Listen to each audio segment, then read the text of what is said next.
Hey, what is up, everyone? Today we got a pretty unique story. It's narrated by Frederick Surrey. Get cozy and watch till the end, guys. There is a silence that exists between the stars, not the empty quiet of the void, where nothing moves and nothing breathes, but a deeper kind of silence, the kind that comes after something magnificent has ended, the kind that lingers in the bones of ancient ruins and whispers through the corridors of places that were old when the first human ancestor pulled itself upright on the plains of a world that did not yet have a name. If you listen carefully, if you let your mind drift past the screaming of a galaxy at war with itself, past the grinding of a million battlefields and the endless prayers of a species clinging to survival by its fingertips, you can almost hear it. The echo of a civilization so vast and so ancient that the word civilization barely begins to describe what it was. And if you follow that echo backward through the ages, past the rise of the Imperium, past the birth of the Chaos Gods, past the fall of the Eldari and the long sleep of the Necrons, you will arrive at a time when the galaxy was quiet, when the warp was still and serene, when the stars burned clean and bright above worlds that teemed with carefully cultivated life. You will arrive at the age of the Old Ones. And their story, my friends, is the story of everything. It is the origin point, the seed from which all other stories in this galaxy have grown. Because the Old Ones did not simply live in this galaxy, they shaped it. They seeded it with life. They built highways between the stars themselves. They engineered entire species from the raw material of evolution and set them loose upon worlds they had personally prepared. And then, in the cruelest twist that fate has ever delivered, they were destroyed by the very forces their own brilliance set in motion. So settle in, get comfortable, dim the lights if you like, because this is a story that spans 60 million years and touches every corner of the galaxy we know. This is the story of the Old Ones, a race so powerful that they might as well have been gods, and so tragically flawed that even godhood could not save them. Before we begin in earnest, I want to set the stage for you, because to understand who the Old Ones were, you have to understand the galaxy they inhabited. And that galaxy was nothing like the one we know from the grim darkness of the far future. The Milky Way, in its earliest epochs, was a place of raw potential. Stars were being born in great churning nebulae, their light flooding across the spiral arms in rivers of fire and color. Our planets were cooling, their surfaces hardening from molten rock into the first crude landscapes that would one day support life. And the warp, that other dimension that exists alongside our own, that realm of energy and emotion that would one day become the domain of gods and monsters, was calm. It was serene. It was an ocean without storms, a sky without clouds. The Imperium, as it was known, was simply there, a vast reservoir of psychic energy that hummed quietly beneath the skin of reality, untouched and untainted by the darker impulses of sentient life. Because there was almost no sentient life. Not yet. The galaxy was a garden waiting to be planted, a canvas waiting for the brush. And the first beings to pick up that brush, the first creatures to look upon the raw material of a newborn galaxy and say, "We can make something of this," were the Old Ones. Now, what were they? That is a question that has haunted scholars, xenographers, and lawmakers for as long as anyone has known the Old Ones existed, which is to say, not very long at all, because the Old Ones predate recorded history by such an incomprehensible margin that most of what we know about them comes from fragments, scraps of Eldari mythology, cryptic references in Necron tomb archives, the occasional archaeological discovery that raises more questions than it answers. But from these fragments, a picture emerges. The Old Ones were, to the best of anyone's understanding, a reptilian species, cold-blooded in the most literal sense. Their bodies, whatever they looked like, were adapted to a slower, more deliberate pace of existence. They did not rush. They did not hurry. They possessed what later accounts describe as a slow, cold-blooded wisdom, a patient and deeply contemplative approach to the universe that stood in stark contrast to the frantic, desperate energy of the younger species that would come after them. Imagine a being that has all the time in the world, not just a long lifespan, but true, functional immortality, or something so close to it that the distinction becomes meaningless. The old ones lived for so long that they could watch stars be born and die, could observe the slow geological transformation of worlds across millions of years, could study the fundamental forces of the universe with a patience that no short-lived species could ever match. And study they did. The old ones raised astronomy and physics to what later species could only describe as an arcane art. Yet their science was so advanced, so far beyond anything that has existed since, that to a human observer, their technology would look indistinguishable from sorcery. They understood the workings of the universe at a level so deep that they could manipulate alternate dimensions and undertake what the records call great works of psychic engineering. They were not merely intelligent. They were not merely advanced. They were, for all practical purposes, the masters of reality itself. And at the heart of their mastery was their relationship with the Imperium.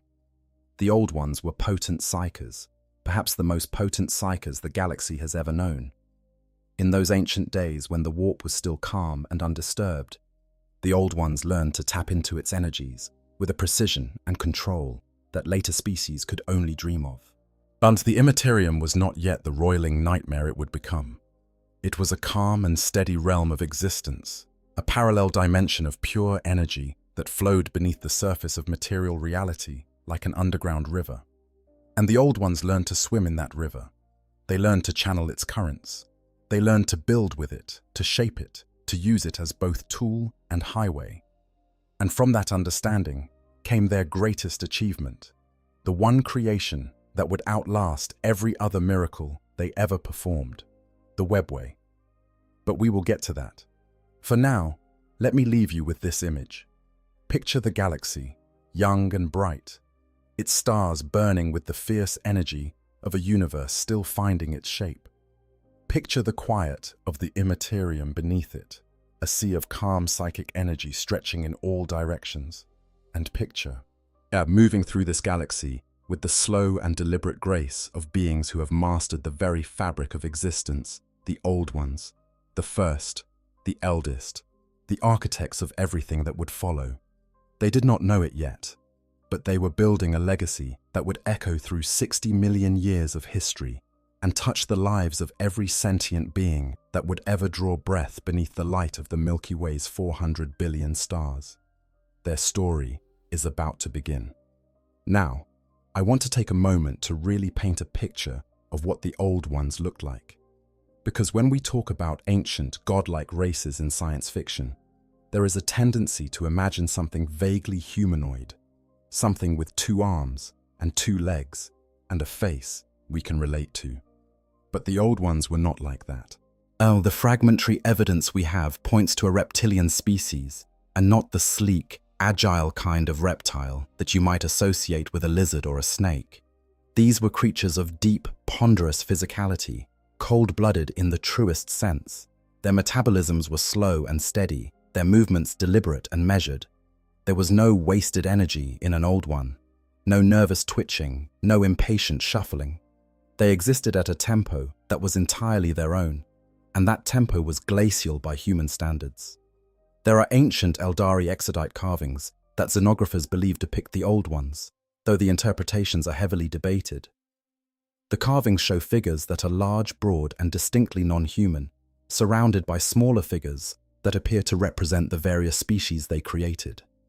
If these carvings are accurate, the old ones were imposing beings, with the kind of physical presence that would have been immediately recognizable as other, as alien, as something that did not belong to the same category of life as the mammals and avians and insectoids that populate the galaxy today.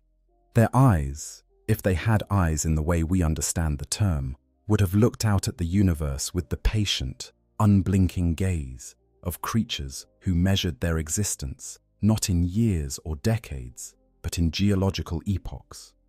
A single old one might have watched mountains rise and erode, might have seen rivers carve new paths across continents, might have observed the slow dance of tectonic plates reshaping the face of a world, all within the span of what it would consider a relatively short period of its life. This patience was not just a personality trait. It was a survival strategy. The old ones understood that the universe operated on timescales that most sentient beings could never appreciate. Stars did not burn forever. Planets did not remain stable forever. Ecosystems were dynamic, constantly shifting, constantly adapting. To truly master the universe, to truly understand it and work with it rather than against it, you had to be willing to think in terms of millions of years. And the old ones were. They could plan across timescales that would make even the most long-lived Aeldari farseer feel like a mayfly. Their projects were not things that were started and finished in a single lifetime, or even in a single millennium. They were undertakings that spanned ages, that evolved and adapted over vast stretches of time, that were constantly refined and improved as the old ones' understanding of the universe deepened. But their physical appearance is almost beside the point. What made the old ones truly remarkable was not what they looked like, but what they could do. And to understand what they could do, you have to understand their relationship with the most important and least understood dimension in the entire Warhammer 40,000 universe. Let us now talk about the Imperium. Because the relationship between the old ones and the warp is so fundamental to everything that follows, that we cannot possibly proceed without understanding it. And to understand it, we need to forget everything we know about the warp as it exists in the 41st millennium. Forget the screaming. Forget the demons. Forget the rivers of fire and the impossible landscapes of nightmare and madness. Forget the chaos gods sitting on their thrones of human suffering, playing their eternal games with the souls of the living. All of that came later. All of that was, in a very real sense, a consequence of the events we are about to describe. In the beginning, the Imperium was something else entirely. Think of it as an ocean, a vast, boundless ocean of energy that exists in a dimension parallel to our own. Every point in material space has a corresponding point in the Imperium, and the two dimensions influence each other in ways that are still not fully understood even by the most advanced civilizations of the present day. In those primordial times, this ocean was calm. It was deep and still and utterly peaceful.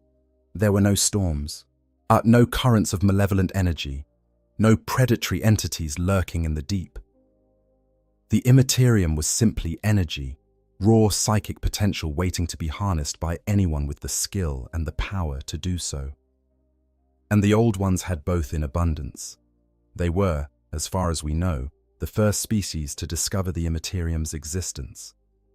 Their patient study of astronomy and astrophysics, conducted over timescales that would make a human mind real, eventually led them to the realization that there was something else out there, another dimension, coexisting with the material universe, accessible to minds of sufficient psychic strength.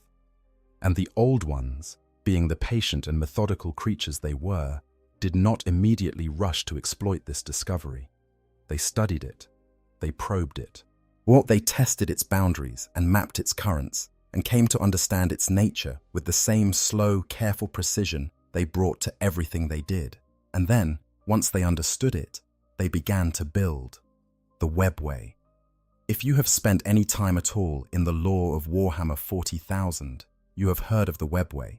It is the labyrinthine network of interdimensional tunnels that the Aeldari use to travel between their scattered domains. It is the impossible city of Komorrah, where the Drukhari dwell in darkness and cruelty. It is the hidden pathways that the Harlequins dance through, carrying the stories and secrets of a dying race. But what most people do not realize, what even many of the Aeldari themselves have half forgotten, is that the webway was not their creation. They inherited it. They expanded it. They made it their own. But the original architecture, the fundamental framework upon which everything else was built, that was the work of the old ones. and the webway the Old Ones built was vastly more advanced and more extensive than anything that exists today. Imagine a network of tunnels punched through the fabric of the Imperium itself, shielded from its energies by psychic wards of unimaginable complexity. These tunnels connected every world the Old Ones had ever colonized, creating a web of instantaneous travel routes that spanned the entire galaxy. Step through a warp gate on one world, and you could emerge on another world 10,000 light-years away in the time it took to blink. No ships required, no navigators, no exposure to the dangers of the warp, just a clean, protected passage through a dimension that the Old Ones had tamed as thoroughly as a gardener tames a patch of wild ground. The scale of this achievement cannot be overstated. We are talking about a transportation network that connected potentially millions of worlds across the breadth of an entire galaxy. We are talking about a feat of psychic engineering so sophisticated that it has never been replicated and likely never will be. To give you a sense of just how extraordinary this was, let me describe what we know about how the webway actually works. The webway exists in a space between spaces. It is not fully within the Materium, the physical universe we inhabit. It is not fully within the immaterium, the warp.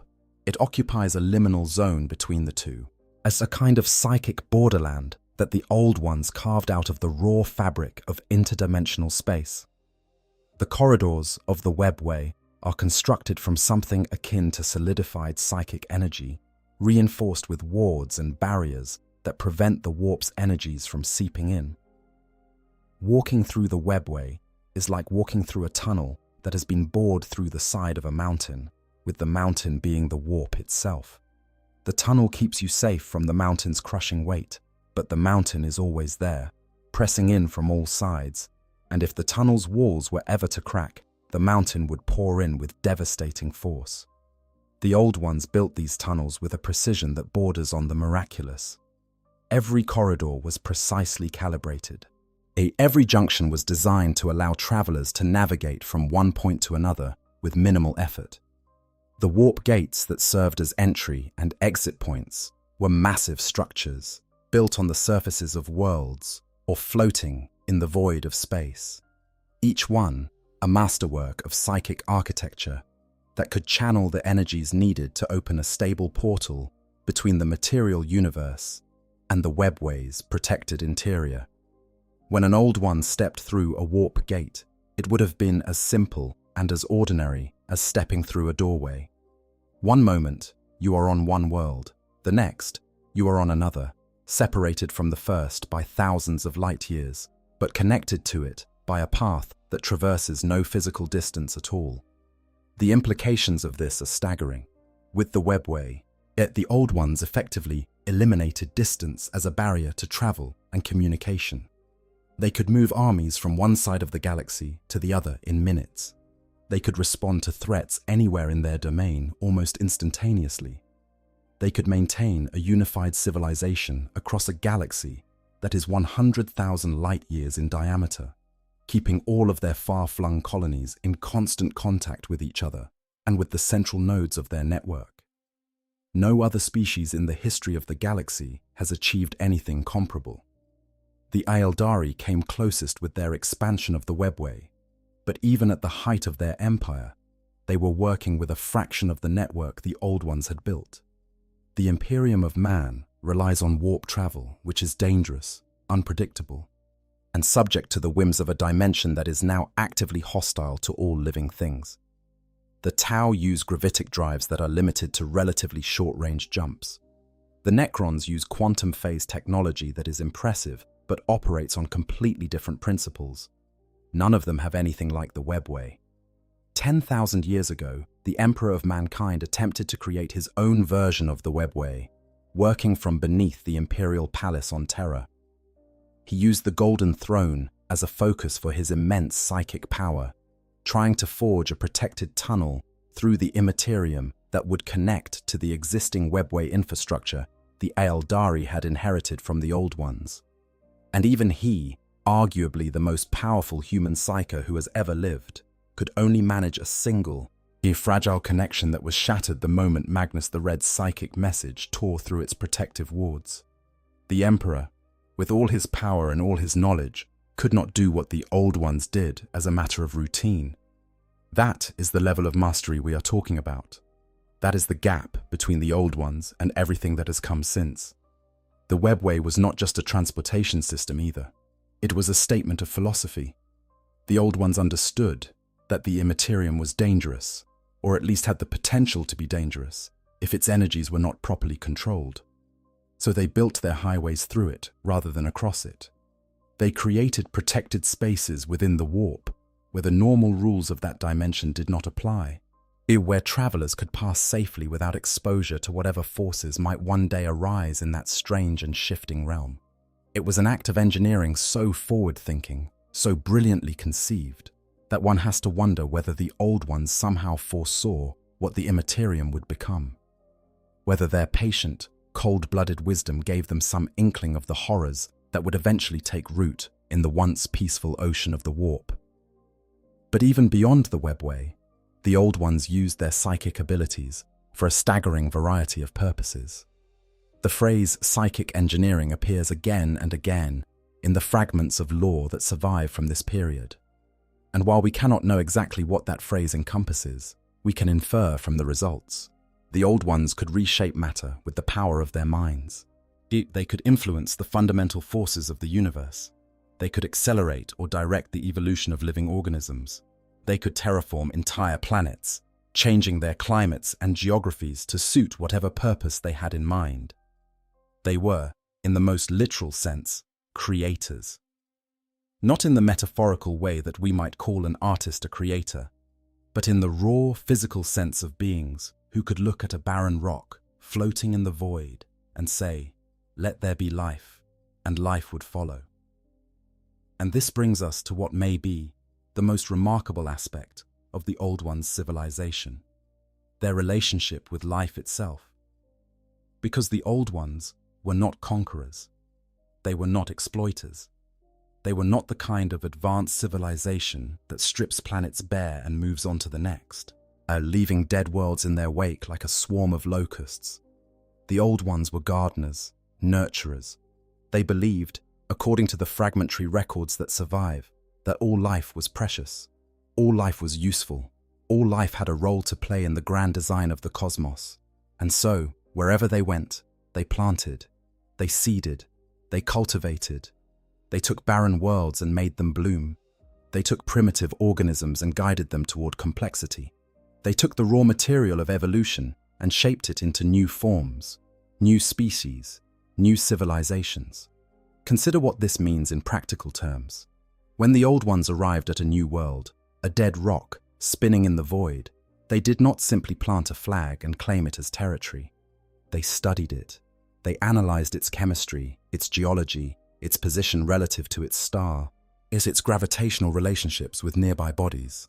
They determined what kinds of life it could support, what modifications would need to be made to its atmosphere, its temperature, its water cycle. And then they went to work, not with machines, not with bulldozers and terraforming engines, but with their minds.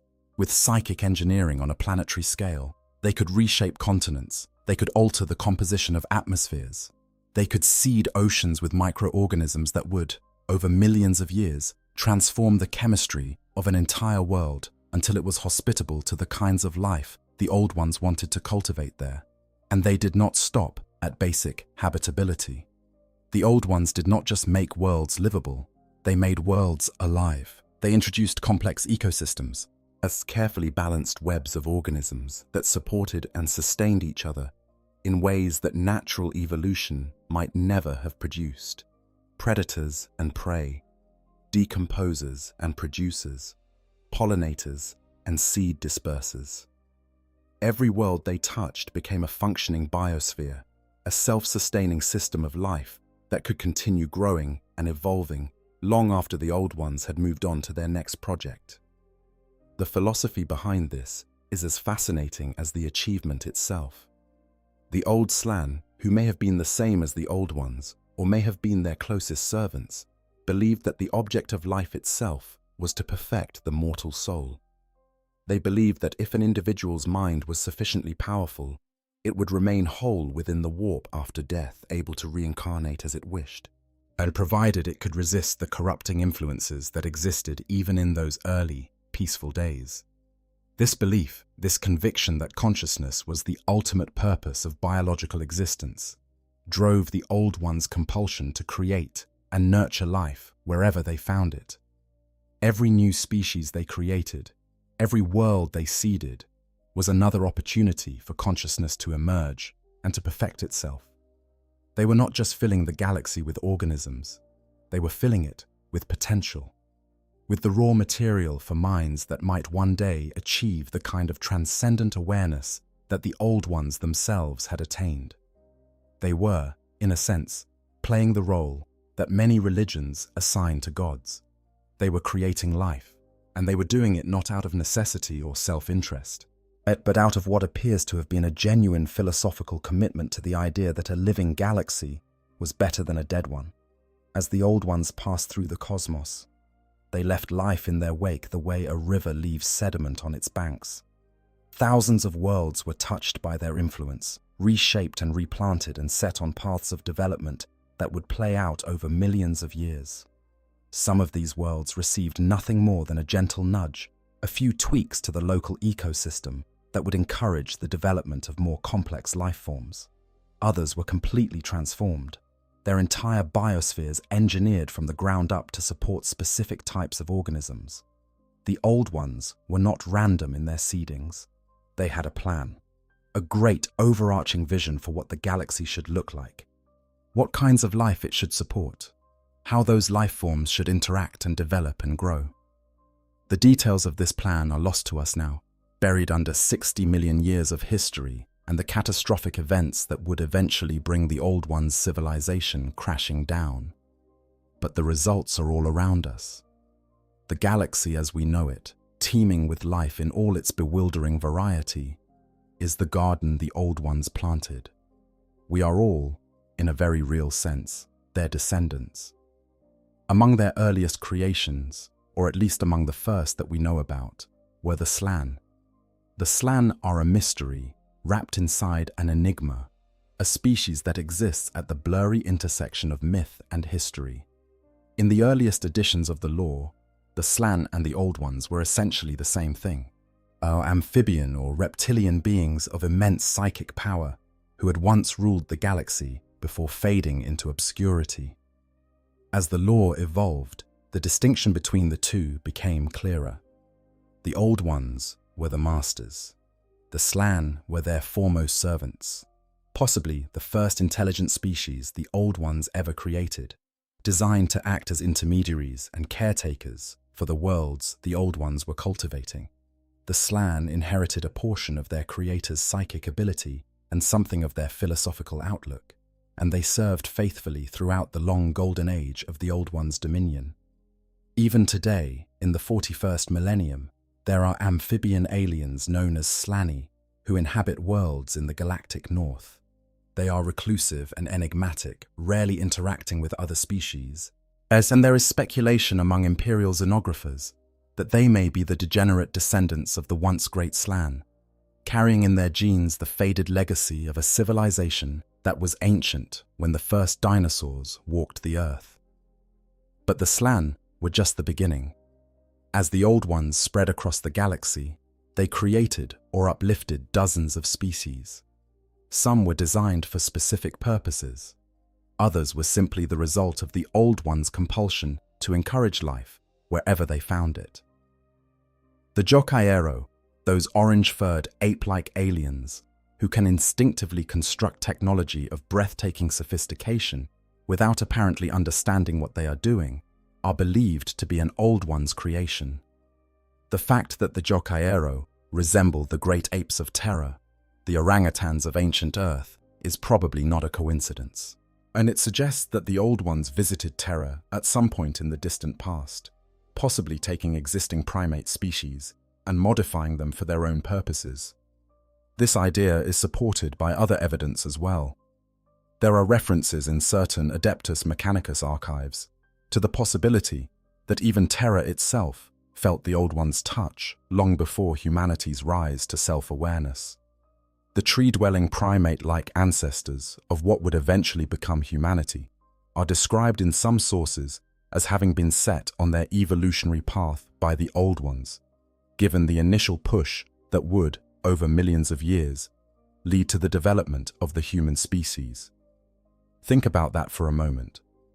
If these accounts are accurate, and we should note that they are considered heretical by the ecclesiarchy, then the Old Ones were responsible for the existence of humanity itself. Not in the way a creator god is responsible in religious mythology with a snap of the fingers and a puff of cosmic dust, but in the patient, methodical way of beings who understood that evolution was a process that could be guided and directed. They looked at the early primates of Terra and saw potential. They made adjustments. They planted seeds. And then they moved on, leaving those seeds to grow over the eons into something that even the Old Ones, for all their wisdom, might not have predicted. Now, we need to be careful here with what we can and cannot verify. The lore of Warhammer 40,000 is deliberately ambiguous about many things, and the Old Ones' involvement with early humanity is one of them. Some sources suggest a direct role, others are more cautious, as implying that humanity was one of the lesser creations of the Old Ones, tree beasts that were part of their ecosystem, but otherwise had no greater role defined for them. The truth, as with so many things in this universe, is probably somewhere in between. What we can say with more confidence is that the Old Ones' influence on the development of life in the galaxy was profound and far-reaching. They did not just create individual species, they created entire ecosystems, entire biospheres, entire webs of interconnected life that were designed to sustain and support each other across geological timescales. The galaxy was their laboratory, and the experiment they were running was nothing less than the cultivation of life itself. And for a long, long time, the experiment was a success. Yet the Old Ones' civilization reached its height more than 60 million standard years before the events of the 41st millennium. To put that number in perspective, 60 million years ago, the dinosaurs had only recently gone extinct on Terra. The entire history of mammalian dominance on Earth, the rise of primates, the evolution of humanity, the development of civilization, the entire span of recorded human history fits inside a tiny fraction of the time that has passed since the Old Ones were at the peak of their power. They were ancient beyond ancient. They were the first great civilization, the template against which all others would be measured and found wanting. And in all that time, they had encountered almost no one who could challenge them. The galaxy was theirs by right of being the first, and by right of possessing a level of technology and psychic power that no other species could match. The webway gave them total control over interstellar travel. Their psychic abilities gave them mastery over the fundamental forces of reality. Their patience and their wisdom gave them the foresight to plan across timescales that lesser beings could not even comprehend. They were, for all practical purposes, the gods of the galaxy. Benevolent gods, by most accounts. Gods who used their power to create and nurture rather than to destroy and dominate, but gods nonetheless. And then the Necrontyr came along, and everything changed. Let me tell you about the Necrontyr, because to understand what happened to the Old Ones, to understand the catastrophe that would reshape the galaxy and echo through 60 million years of history, as you have to understand the Necrontyr. And to understand the Necrontyr, you have to understand suffering. Not the ordinary suffering of mortal existence, the stubbed toes and broken hearts and quiet disappointments that make up the texture of most sentient lives. The Necrontyr knew a different kind of suffering, a deeper, more fundamental kind.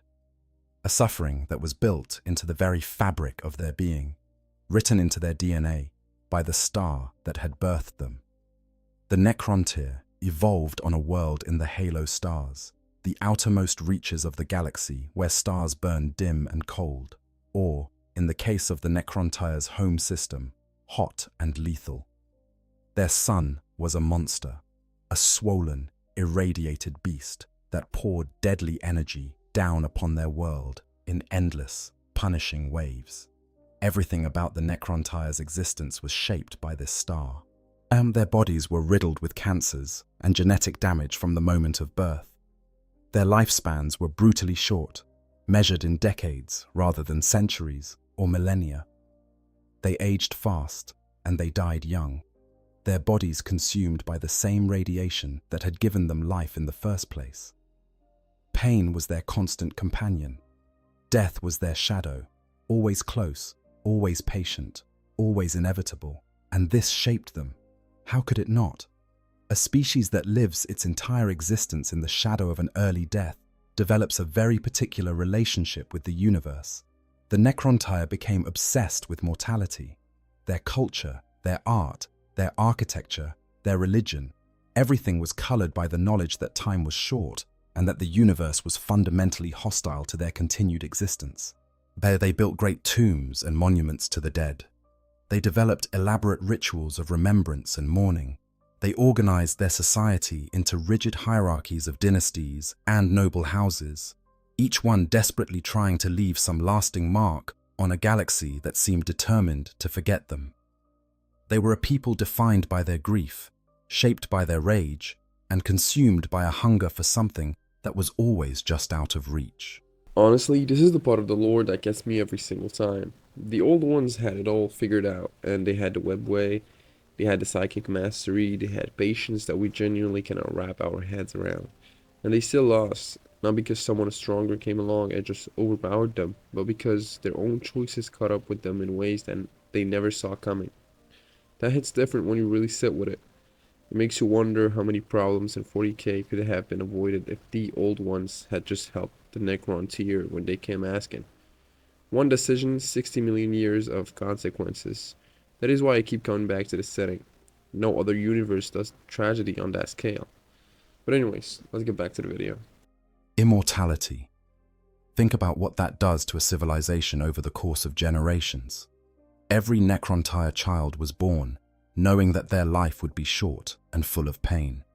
Every Necrontyre parent watched their children grow up, knowing that those children would die young, and their bodies consumed by the same radiation-induced cancers that had killed their parents and their grandparents, and every generation before them, going back to the very dawn of their species. Every Necrontyre scientist, every Necrontyre artist, every Necrontyre philosopher worked under the relentless pressure of a deadline that was always approaching and could never be postponed. There was no retirement among the Necrontyre. There was no peaceful old age. There was only work and pain and the slow, grinding approach of a death that would come too soon, no matter how much you accomplished before it arrived. Their architecture reflected this obsession. The Necrontyre built for eternity because they themselves were denied eternity. Their cities were vast necropolises, cities of the dead that dwarfed the living quarters of those who still drew breath. The tombs of fallen nobles were more ornate and more carefully constructed than the palaces of living kings. The Necrontyre lavished more resources on honoring the dead than on sustaining the living, because to the Necrontyre, the dead were the ones who mattered. The dead had achieved the only form of permanence available to them. They had escaped the prison of their failing bodies and become monuments, carved in stone and metal, that would endure long after the living had followed them into oblivion. Their science, too, was driven by this all-consuming obsession with mortality. The Necrontyre were brilliant. Despite their short lifespans and their constant physical suffering, they developed a level of technology that was remarkable by any standard, and they mastered interstellar travel, using generation ships and stasis technology to cross the vast distances between stars. They developed weapons and tools and computational systems that were sophisticated enough to sustain a galaxy-spanning empire. But their greatest scientific efforts were always directed toward one goal: the defeat of death. The Necrontyre poured resources into biological research, into genetic engineering, into every conceivable avenue that might lead to a cure for the radiation sickness that defined their existence. And they failed. Again and again, they failed. Their bodies were too damaged, their DNA too corrupted, the radiation from their star too relentless and too pervasive. Every breakthrough led to a dead end. Every promising treatment turned out to be a temporary measure at best. Death could not be defeated. It could only be delayed, and not by much. And then they met the Old Ones. Imagine what that must have been like. You are a necrontyr. You have lived your entire short, painful life under a star that is slowly killing you. You have watched friends and family members wither and die before they ever had the chance to truly live. You have clawed your way across the void in slow, primitive starships, fighting for every inch of territory, every scrap of survival, every day of existence. And then, one day, you encounter another species, a species that is everything you are not. The Old Ones were ancient. They were powerful. They were, for all intents and purposes, immortal. They had colonized the galaxy with an ease that made the necrontyr's own painful expansion look pathetic by comparison. As where the necrontyr had struggled for centuries to establish a handful of colonies using their crude stasis-equipped starships, the Old Ones had spread across the entire galaxy in what must have seemed like the blink of an eye, stepping through their webway portals from world to world as casually as you or I might walk from one room to another. The necrontyr looked at the Old Ones and saw everything they wanted to be but could never become.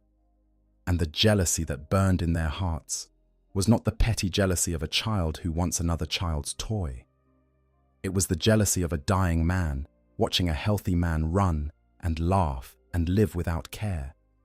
The jealousy that comes from knowing that the universe has given someone else everything it denied you and there is nothing you can do about it. The necrontyr's colonization of the galaxy had been immeasurably slower and more painful than the Old One's effortless expansion. That, combined with the Old One's incredible lifespans, kindled what the sources describe as a burning, jealous rage in the necrontyr. A rage that ate at their culture spiritually, as much as physical cancers consumed their bodies. And so the necrontyr did what the desperate and the angry have always done. They asked for help. They petitioned the Old Ones, begging for the secret of eternal life.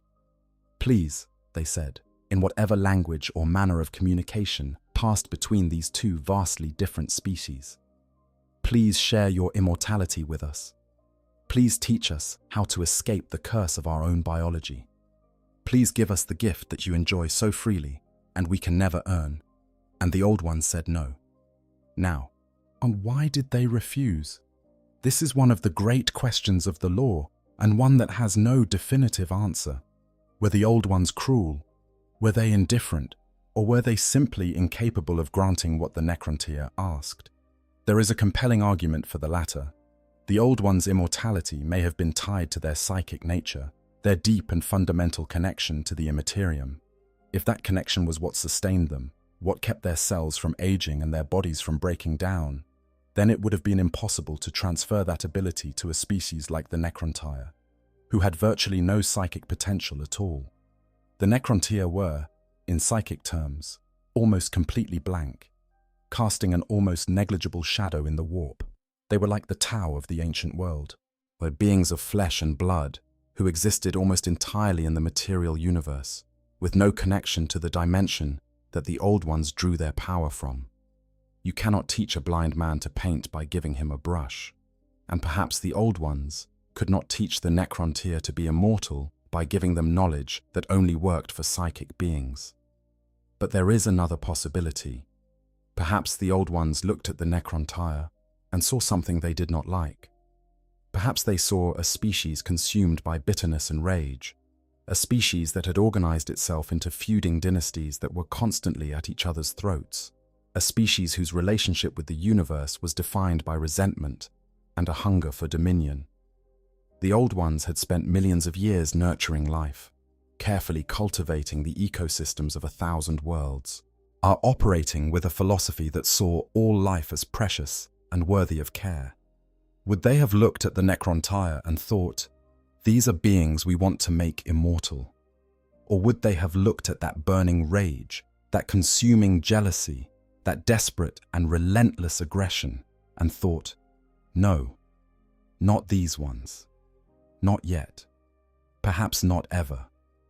Whatever the reason, the refusal ignited something in the Necrontyr that could never be extinguished. Their rage, already a defining feature of their culture, turned white-hot. The jealousy that had been a slow burn became an inferno. And the Necrontyr, united for perhaps the first time in their fractious history, turned their entire civilization toward a single goal: the destruction of the Old Ones. You see, the Necrontyr had a problem. Their empire was falling apart, while the various dynasties that made up their civilization were at each other's throats, fighting what the sources call the Wars of Secession, a series of internal conflicts that threatened to tear their already fragile society to pieces. The ruling council, the Triarch, led by the Silent King Sarek, was desperate for a way to unite their people before they tore each other apart, and they found that unity in hatred. The Silent King used the Old One's refusal to share the secret of immortality as a rallying cry, a pretext for war that could bind the feuding dynasties together against a common enemy. It was a cynical and calculated move, born of desperation rather than genuine strategic thinking, because the Necrontyr must have known, on some level, that they could not win. The Old Ones were too powerful, too advanced, and too well entrenched in their web-way connected domains. But the Wars of Secession were tearing the Necrontyr apart, and an external enemy was the only thing that could hold them together. So the Triarch declared war on the Old Ones and offered amnesty to any secessionist dynasty that returned to the fold. The promise of victory and the dream of stolen immortality lured the separatists back, and the war in heaven began. It was a disaster for the Necrontyr. Despite their advanced technology, which was considerable by the standards of most species, the Necrontyr were hopelessly outmatched. The Old Ones' mastery of the webway gave them an insurmountable tactical advantage. They could appear anywhere, at any time, striking from portals that opened without warning and closing them before the Necrontyr could respond. The Necrontyr's fleets, as impressive as they were, might as well have been sailing ships trying to catch birds. They could not keep up. They could not predict where the Old Ones would strike next. They could not match the speed and flexibility that the webway provided. Time and time again, the Necrontyr threw their forces against the Old Ones' positions, and time again, they were outmaneuvered, outflanked, and defeated. The wars dragged on for centuries, and every one of those centuries brought the Necrontyr closer to extinction. Eventually, they were pushed back so far that they were little more than an irritation to the Old Ones, a quiescent threat clinging to their irradiated homeworld among the halo stars, exiled and forgotten. The Old Ones, who had treated the Necrontyr's aggression with the patience that characterized everything they did, as apparently considered the matter resolved. The troublesome younger species had been dealt with. Order was restored. The great work of cultivating life across the galaxy could continue. But what happened to the Necrontyr during their exile is one of the most psychologically fascinating chapters of this entire saga. Picture a species that has been utterly humiliated. A species that threw everything it had at an enemy and was swatted aside like an insect. A species that had staked its entire cultural identity on the war against the Old Ones, using that war as the glue that held its fractious society together, and then lost so completely that its enemy did not even bother to destroy them, apparently viewing them as too insignificant to warrant the effort. The Necrontyr were not conquered, they were dismissed. And for a species as proud and as bitter as the Necrontyr, that was worse than destruction. During those long centuries of exile, the Necrontyr stewed in their own hatred. Their fury, which had been white-hot during the war, did not cool so much as change character. It became denser, heavier, more concentrated. Where before they had hated the Old Ones specifically, now they began to hate everything. The entire universe seemed to be conspiring against them. Their sun was still killing them. Their bodies were still riddled with cancer. Their society was still fracturing along dynastic lines. with the wars of secession threatening to tear them apart all over again. And the old ones, those infuriatingly serene, infuriatingly immortal reptilian gods, were still out there, tending their gardens and nurturing their creations, as if the Necrontyre had never existed at all. The depth of the Necrontyre's hatred cannot be overstated. It was not a rational emotion. It was not a strategic calculation. It was something closer to a fundamental orientation of the soul, a way of being that permeated every aspect of Necrontyre culture and psychology. They were a species defined by their rage, shaped by their grief, and consumed by a hunger for vengeance that had become the only thing holding them together. Without that hatred, the Necrontyre would have disintegrated as a civilization. The various dynasties would have torn each other apart, fighting over the scraps of a dying empire until there was nothing left. The hatred was the glue. The war was the purpose. Take those away. And the Necrontyre were just a dying species huddled around a dying star, waiting for the end. It was the greatest miscalculation in the history of the universe. Because the Necrontyre were not finished. They were beaten, yes, humiliated, reduced to a shadow of their former power. But the rage that burned in their hearts had not diminished. If anything, the centuries of imprisonment had intensified it, transforming the Necrontyre's original jealousy of the old ones into something far more dangerous. An utter hatred of all forms of intelligent life, and an implacable determination to avenge themselves upon their seemingly invincible enemies. The Necrontyre were no longer just angry about being denied immortality. They were angry about being denied everything. Angry at a universe that had cursed them with short lives and diseased bodies. And angry at the old ones for having the audacity to be everything the Necrontyre could never be. And in their anger, in their desperation, they began to search for a weapon that could turn the tide. A power great enough to bring the old ones to their knees. They searched for a long, long time, and what they found was worse than anything they could have imagined. The Necrontyre had always been students of the stars. It was in their nature, given that their own star had shaped every aspect of their existence. Their scientists had studied stellar phenomena for as long as their civilization had existed, trying to understand the forces that had cursed their world with deadly radiation, trying to find some way to turn those forces to their advantage. And now, in the depths of their exile, they turned those studies toward a new purpose.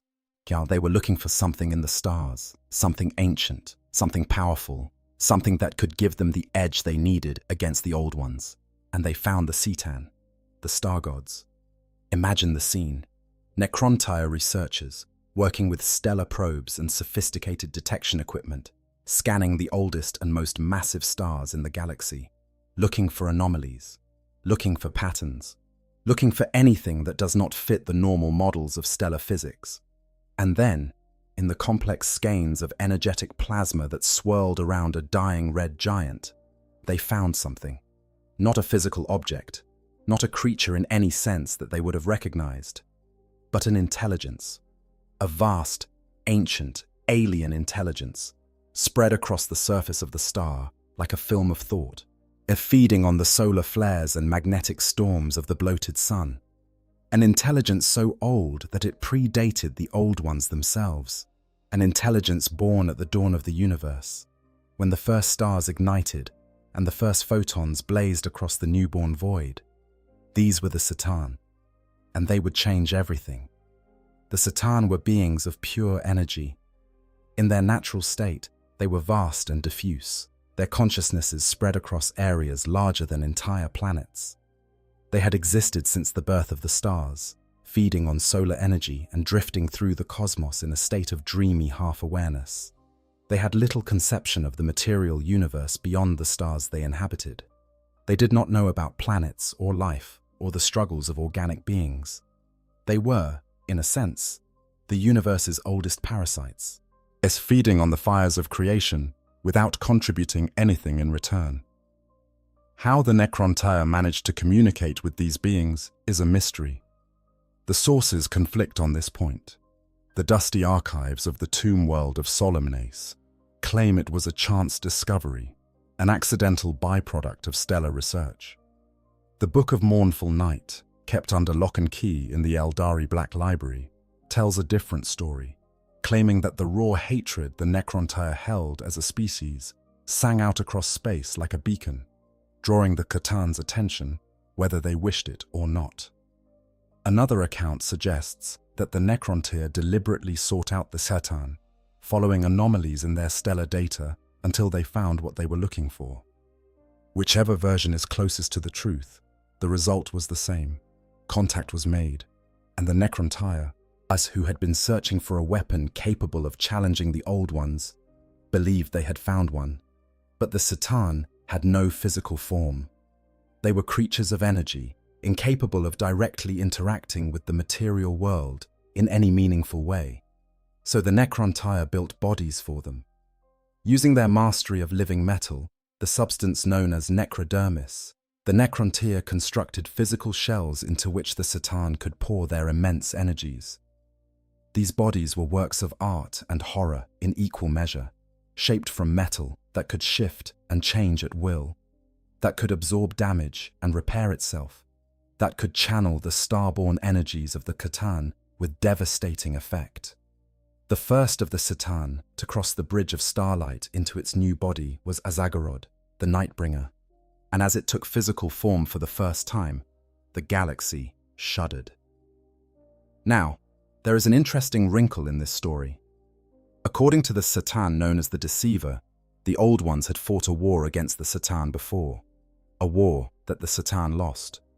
If this is true, and we should take anything the Deceiver says with a mountain of salt, then the C'tan had their own reasons for wanting revenge on the Old Ones. The Necrontyre's hatred was not just their own weapon, it was the C'tan's weapon too, a tool by which these ancient, amoral entities could use an entire civilization as a battering ram against their old enemies. The Necrontyre thought they were enlisting the help of gods. In reality, they were being recruited as foot soldiers in a war that was older than their entire species. With the C'tan at their side, the Necrontyre felt invincible.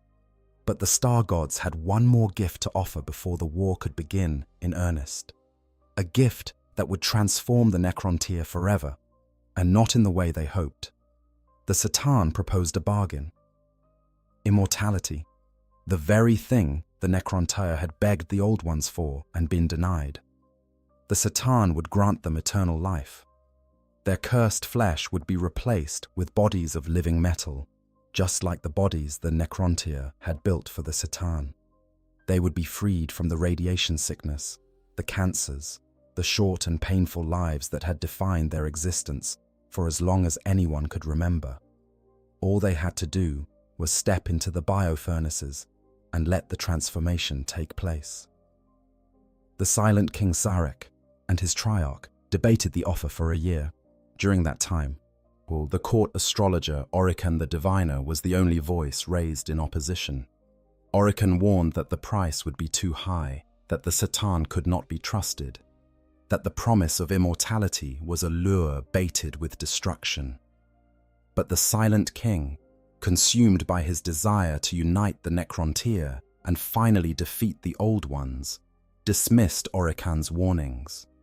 The honeyed words of the C'tan were too sweet to resist. The dream of immortality was too powerful to deny. And so the order was given. Every Necrontyre was to submit to the process of biotransference. Every man, woman, and child was to step into the biofurnaces and emerge on the other side as something new, something immortal, something that would never again know the pain of a short life under a killing sun. The biotransference was the end of the Necrontyre, not because it failed, but because it succeeded in ways that no one had anticipated or desired. As millions upon millions of Necrontyre entered the biofurnaces and had their consciousness transferred into bodies of living metal, the C'tan drank deeply. Each transfer released a torrent of life energy, of soul, and the C'tan consumed it greedily, growing more powerful with every Necrontyre that underwent the process. The biofurnaces themselves were nightmarish places. Imagine vast halls of living metal, their walls pulsing with an alien intelligence, their floors channeled with grooves designed to catch the liquid essence of whatever the Necrontyr were losing in the transfer. Imagine the sound of a million voices screaming in unison as their flesh was consumed and their minds were ripped from their dying bodies and forced into shells of cold, unfeeling metal. Yes, imagine the Satan standing at the center of it all, growing larger and brighter and more terrible with every soul they consumed, their bodies of necrodermis swelling with stolen life as the Necrontyr marched, dynasty by dynasty, into the furnaces and out the other side. The process was not painless. The sources make that very clear. The Necrontyr felt everything. They felt their flesh dissolving. They felt their organs shutting down. They felt their minds being squeezed through a barrier that was never meant to be crossed, compressed and simplified, and stripped of everything that was not strictly necessary for basic function. They felt themselves becoming less emotional, less individual, less alive. And by the time they emerged on the other side, standing in their new bodies of living metal, they could barely remember what it had felt like to be more. The memories were there, in the newly formed engram circuits of their metallic brains, but the emotional context had been stripped away. They could remember joy without feeling it. They could remember love without experiencing it. They could remember the warmth of their own body heat, the sensation of breathing, the simple pleasure of eating and drinking and sleeping, but all of it was abstract now. Data points without meaning, files in a cabinet that no one would ever open again. The silent King Sarek was one of the first to undergo the biotransference, and he was one of the few who retained enough self-awareness to understand what had been done. When he looked out at the legions of Necrons emerging from the biofurnaces, when he saw the emptiness in their eyes, and the mechanical precision of their movements, and the total absence of the passion and fury that had once defined his people, he knew that he had made the most catastrophic mistake in the history of any species anywhere in the universe. He had traded the Necrontyr's souls for the Satan's promise of immortality, and the Satan had kept their end of the bargain in the most cruel and literal way possible. The Necrontyr were immortal now. They would never die. They would never age. They would never feel the pain of their cursed flesh or the sting of their killing sun. But they would also never feel anything else. Never love, never hope, never dream, never laugh or cry or rage against the dying of the light. The bodies that emerged from the other side were immortal, yes. They were powerful, yes. But they were empty. The warmth of Necrontyr emotion, the fire of their rage and their love and their grief, all of it had been consumed by the Satan. The beings that walked out of the biofurnaces were no longer Necrontyr. They were Necrons. Soulless constructs of living metal, capable of thought but stripped of feeling, capable of memory but robbed of meaning. They had gained immortality, but they had lost everything that made immortality worth having. The Silent King saw what had been done, and he knew at last the true nature of the Catan. He knew the doom they had wrought in his name, but it was too late to reverse what had been done. The Necrontyr were gone. The Necrons stood in their place, and the war in heaven, the real war in heaven, was about to begin. Now let us speak of war, not the small wars of mortals. He fought over patches of ground and points of pride, not even the great wars of interstellar empires, fought across star systems and spanning centuries. Let us speak of the war in heaven, the conflict that shattered the galaxy and echoed through 60 million years of history. The war that created the warp as we know it. The war that gave birth to chaos. The war that destroyed the old ones and set in motion every tragedy and every triumph that has followed. The war in heaven was not fought between armies. It was fought between paradigms, between ways of existing that were so fundamentally different, so irreconcilably opposed, that the galaxy itself became collateral damage in their collision. On one side stood the old ones and their vision of a living galaxy, a galaxy of cultivated worlds and nurtured species, connected by the webway, and guided by the patient wisdom of beings who had spent millions of years learning how to create and sustain life. On the other side stood the Satan and their Necron legions, driven by hunger and hatred, armed with the power of stars and the soulless determination of beings who had literally nothing left to lose. The Necrons had no souls. They had no fear. They had no mercy. They had only purpose, and that purpose was destruction. When the war began in earnest, the Old Ones discovered that everything had changed. The first war against the Necrontyr had been almost trivially easy. The Old Ones had used their webway to run rings around the Necrontyr's fleets, appearing and disappearing at will, striking where the enemy was weakest and vanishing before they could respond. But the Necrons were not the Necrontyr. Yet they were backed by the power of the C'tan, starborn entities of almost unimaginable destructive potential. The C'tan could extinguish suns. They could consume entire solar systems. They could warp the fabric of reality itself, tearing holes in space-time and devouring the energy that poured through. Against this kind of power, even the Old One's mastery of the warp was not enough. The C'tan had an advantage that the Old Ones could not easily counter. As beings of material energy, the C'tan had no connection to the Imperium. They existed entirely in the physical universe, and the warp's energies could not touch them directly. This meant that many of the Old Ones' most potent weapons, their psychic abilities, were significantly less effective against the C'tan than they had been against the Necrontyr. Yet the Old Ones could still use the warp against the Necron legions, whose metal bodies were vulnerable to psychic assault, but the C'tan themselves were largely immune. It was like trying to fight a fire with the wind.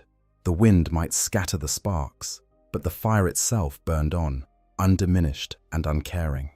The war was fought on a scale that defies description. Planets were razed, suns were extinguished, entire star systems were devoured by black holes called into being by the reality-warping powers of the C'tan. The Old Ones' carefully cultivated worlds were stripped of life, their ecosystems destroyed, their populations consumed by the endless hunger of the star gods. The Nightbringer, one of the most fearsome of the C'tan, rampaged across the galaxy with such terrible fury that its presence was imprinted on the collective consciousness of every sentient species. To this day, 60 million years later, the fear of death that haunts mortal beings, the archetype of the Grim Reaper, the dark figure with the scythe who comes for us all, is believed by some to be a racial memory of the Nightbringer's passage through the galaxy during the War in Heaven. That is how terrible the C'tan were. That is the magnitude of the force the Old Ones were facing. And then, it got worse.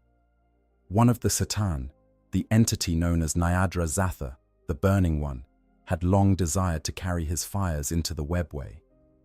The webway was the Old Ones' greatest advantage, the one thing that still gave them a degree of strategic flexibility in the face of the C'tan's overwhelming power. If the webway could be breached, the Old Ones would lose their last major advantage, and the Burning One found a way to do it. Through the construction of devices called dolmen gates, the Necrons were able to tear open breaches in the fabric of the webway itself, forcing their way into the Old Ones' protected interdimensional highway and turning it from a sanctuary into a battlefield. Necron legions poured through the dolmen gates and assaulted the Old Ones in every corner of the galaxy. The safe havens that had protected the Old Ones for millions of years were suddenly accessible to their enemies. The webway, the Old Ones' greatest achievement, had been turned against them. The Old Ones were in trouble. For the first time in their immeasurably long history, they were losing. Their bastions were falling. Their nurtured species were being harvested like cattle by the C'tan's insatiable hunger. Their webway was compromised. The carefully maintained balance of their galactic civilization was collapsing under the weight of a war that was unlike anything they had ever faced. And in their desperation, the Old Ones made a decision that would have consequences far beyond anything they could have imagined. They decided to create new weapons, not weapons of metal and energy, but weapons of flesh and blood and psychic fire, living weapons, sentient weapons, species engineered from the ground up to fight the war that the Old Ones themselves were losing. This was the birth of the young races, and it was the beginning of the end. The Old Ones had always been creators. It was in their nature, as fundamental to their being as breathing or thinking. Throughout their long dominion over the galaxy, they had seeded worlds with life and guided the evolution of countless species toward greater complexity and intelligence. But this was different. This was not the patient, careful cultivation of life that had characterized the Old Ones' previous works. This was desperate. This was rushed. This was the work of beings who were running out of time and knew it, who needed weapons now, not in a million years, and who were willing to cut corners and take risks that their former patience would never have allowed. There is a profound tragedy in this shift. For millions of years, the Old Ones had created life because they believed in life, because they saw the universe as a garden that deserved to be tended, a canvas that deserved to be painted. Their creations had been works of art, carefully crafted, lovingly nurtured, given every opportunity to grow and flourish on their own terms. The slan, the jokairo, the countless unnamed species that populated the worlds the Old Ones had seeded across the galaxy. All of these had been created with care and with love, if we can use that word to describe the emotions of beings so alien and so ancient. But the young races were different. The young races were weapons. They were created not for their own sake, but for the sake of the war. Not to live, but to fight. Not to flourish, but to kill. And the Old Ones knew, on some level, that they may not have consciously acknowledged, that there was something fundamentally wrong about creating life for the sole purpose of ending other life. That there was a corruption in that act, a betrayal of everything they had stood for, that would have consequences they could not foresee. But they had no choice. Or at least, they believed they had no choice. The Citan and the Necrons were winning. The galaxy was being consumed. Everything the Old Ones had built over millions of years was being torn apart. And so they reached for the only tool they had left. They reached for creation. And in doing so, they twisted that tool into something it was never meant to be. The first and greatest of the young races were the Aeldari, the beings who would one day be known as the Eldar and who are now called the Aeldari, were the Old Ones' masterwork of wartime engineering. They were designed from the ground up to be psychic warriors, beings with an innate and powerful connection to the Imperium that would allow them to channel its energies with devastating effect. The Old Ones knew that the Citan were vulnerable to psychic assault, even if the Citan themselves were largely immune to direct psychic attack. The Necron legions, the foot soldiers of the Citan's war, were still vulnerable to the warp's energies, and the Citan's mastery of the material universe could be countered by a species that could wield the Immaterium as a weapon. So the Aeldari were crafted to be living conduits of psychic power, channels through which the Old Ones could direct the energies of the warp against their enemies. The Aeldari were beautiful and terrible in equal measure. They were tall and graceful, with senses far sharper than those of most species, and reflexes that bordered on the supernatural. Their minds were attuned to the warp in a way that few other beings could match. They were able to perceive and manipulate psychic energy with an instinctive ease that other species could never achieve through training alone. They were emotional beings, feeling everything more deeply and more intensely than the stoic Old Ones who had created them, and that intensity was by design. Strong emotions produce strong psychic resonance. The more intensely the Aeldari felt, the more powerful their psychic abilities became. They were weapons forged from passion, blades edged with the fire of feeling. But there was something else about the Aeldari that made them unique among the Old Ones' creations. The Old Ones did not simply give the Aeldari psychic power and point them at the enemy. They taught them. They nurtured them. They shared their knowledge of the warp and its workings, in passing down secrets that the Aeldari would use for millions of years after the Old Ones were gone. In Aeldari mythology, which preserves the memory of these events in the form of religious stories and mythic cycles, the Old Ones are remembered as figures of shadow and light, ancient and powerful beings who are older than gods, yet mortal and subject to time. They are called the First Ones in some traditions, beings who had reached into the starry night before any other, and who had returned to inspect their Aeldari charges and determine whether they were fit for the battle that lay ahead. The first ones, according to Aeldari legend, encouraged the young Aeldari to focus their psychic abilities, to learn to create warp-derived beings as weapons against what the myths call the vampiric gods of starlight, a clear reference to the Catan. Thus, this is a remarkable detail because it suggests that the Old Ones were not simply creating soldiers. They were creating students. They were passing on their knowledge, their understanding of the warp and its possibilities, to a species that they hoped would be able to carry on their work long after the war was over.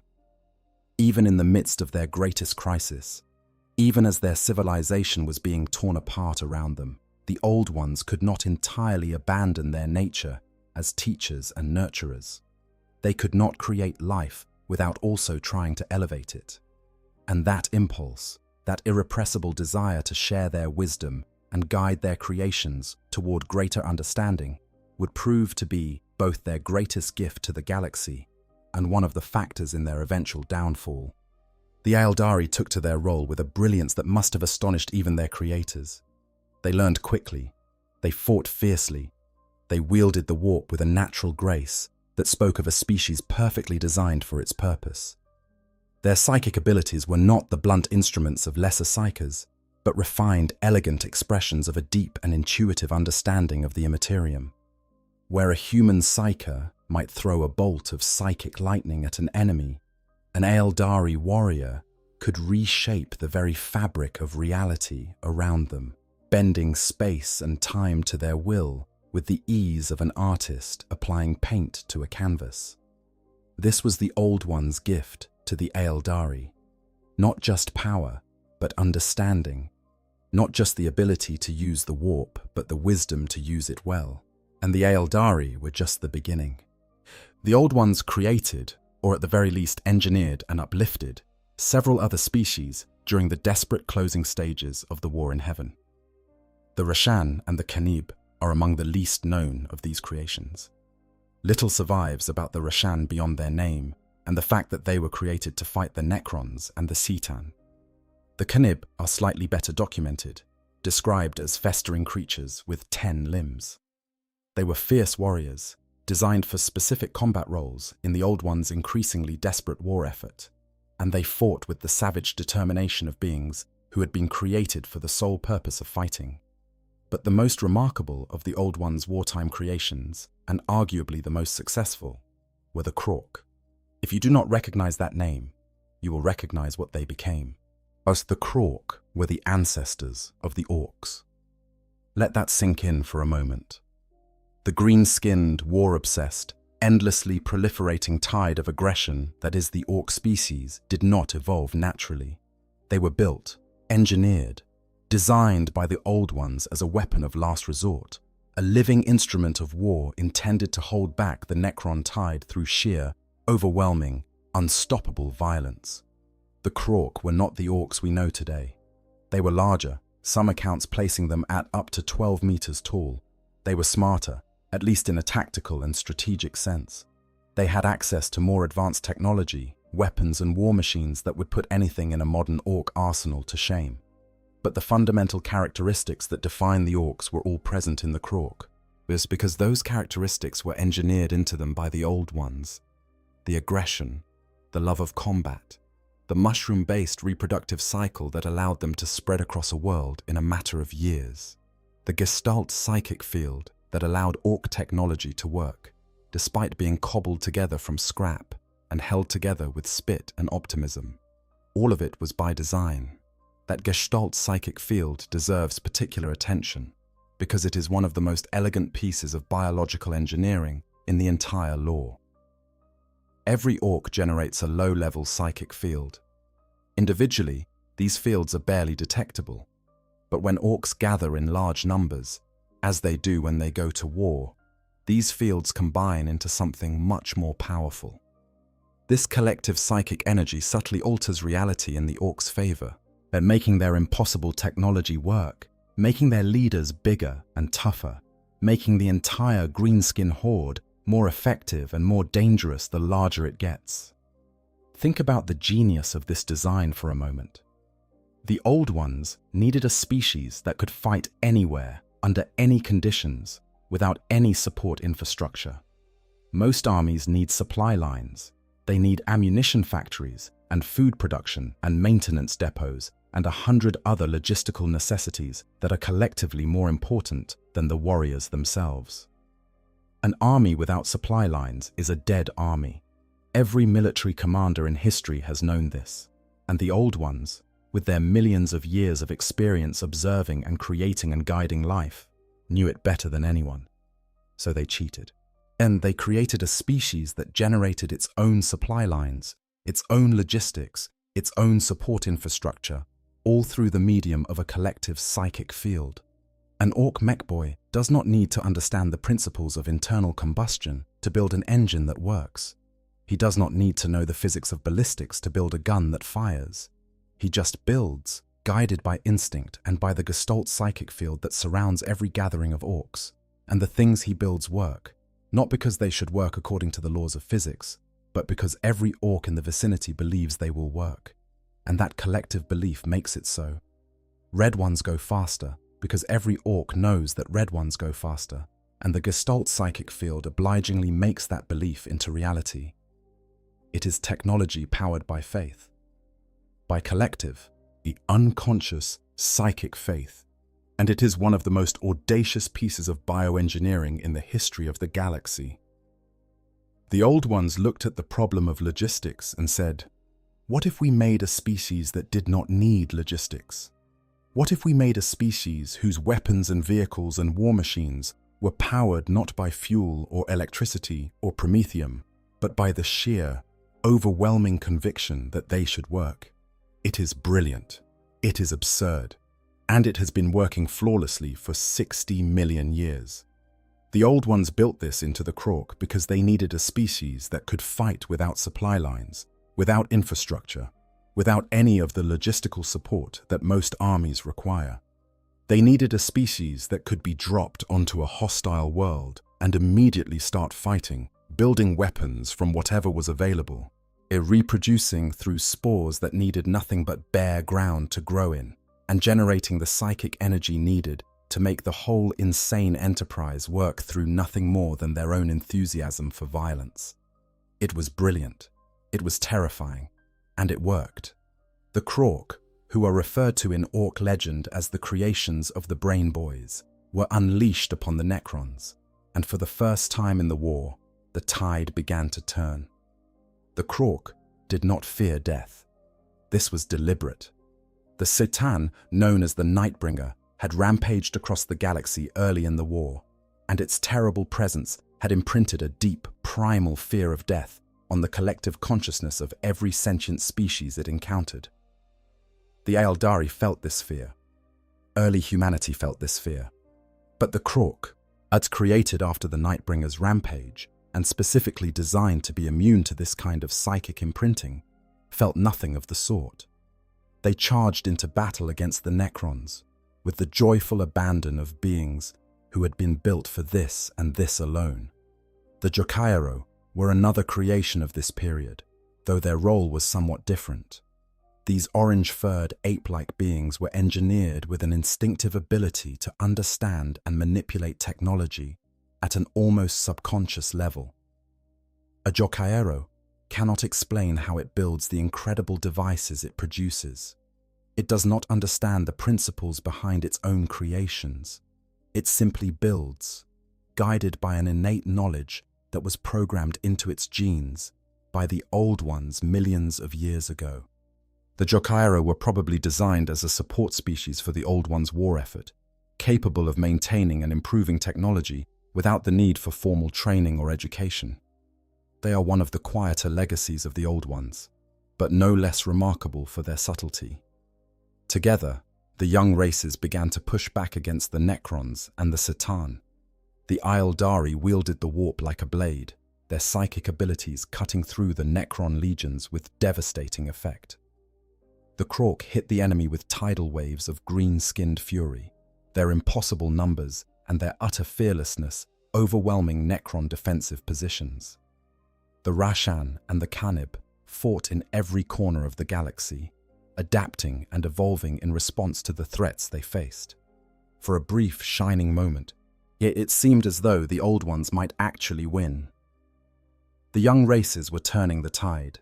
The Satan and their Necron servants were being pushed back. Victory, after what must have felt like an eternity of defeat, seemed possible.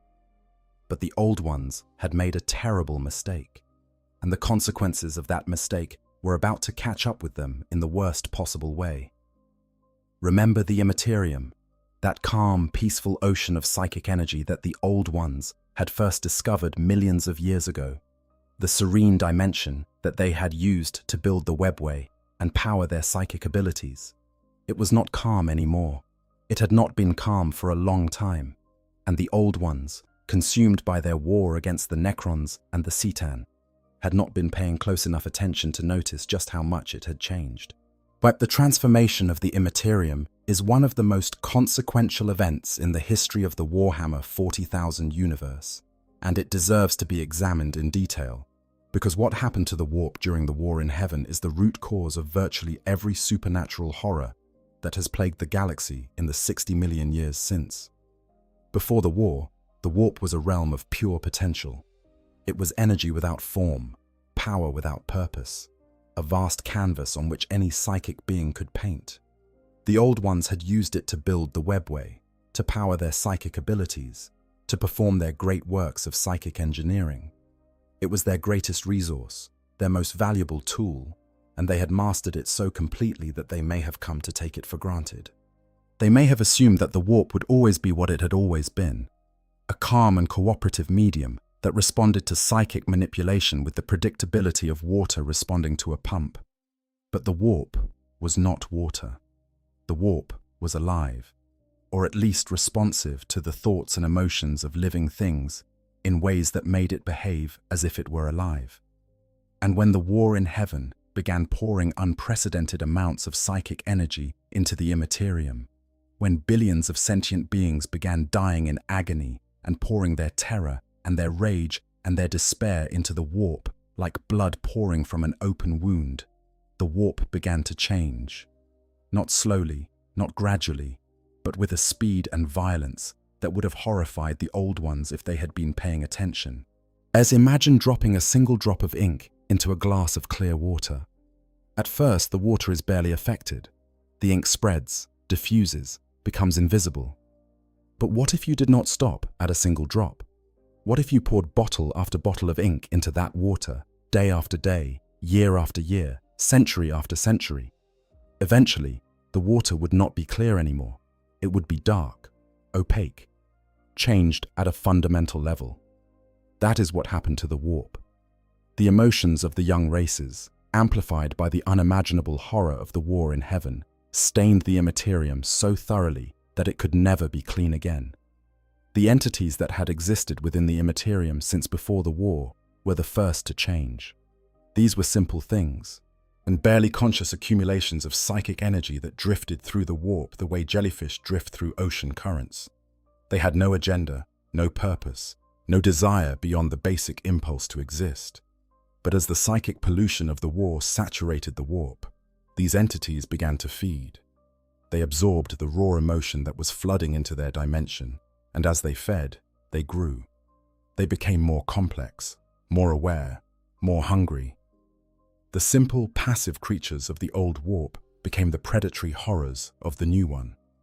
They developed something that could be called intelligence, though it was an intelligence utterly alien to anything in the material universe.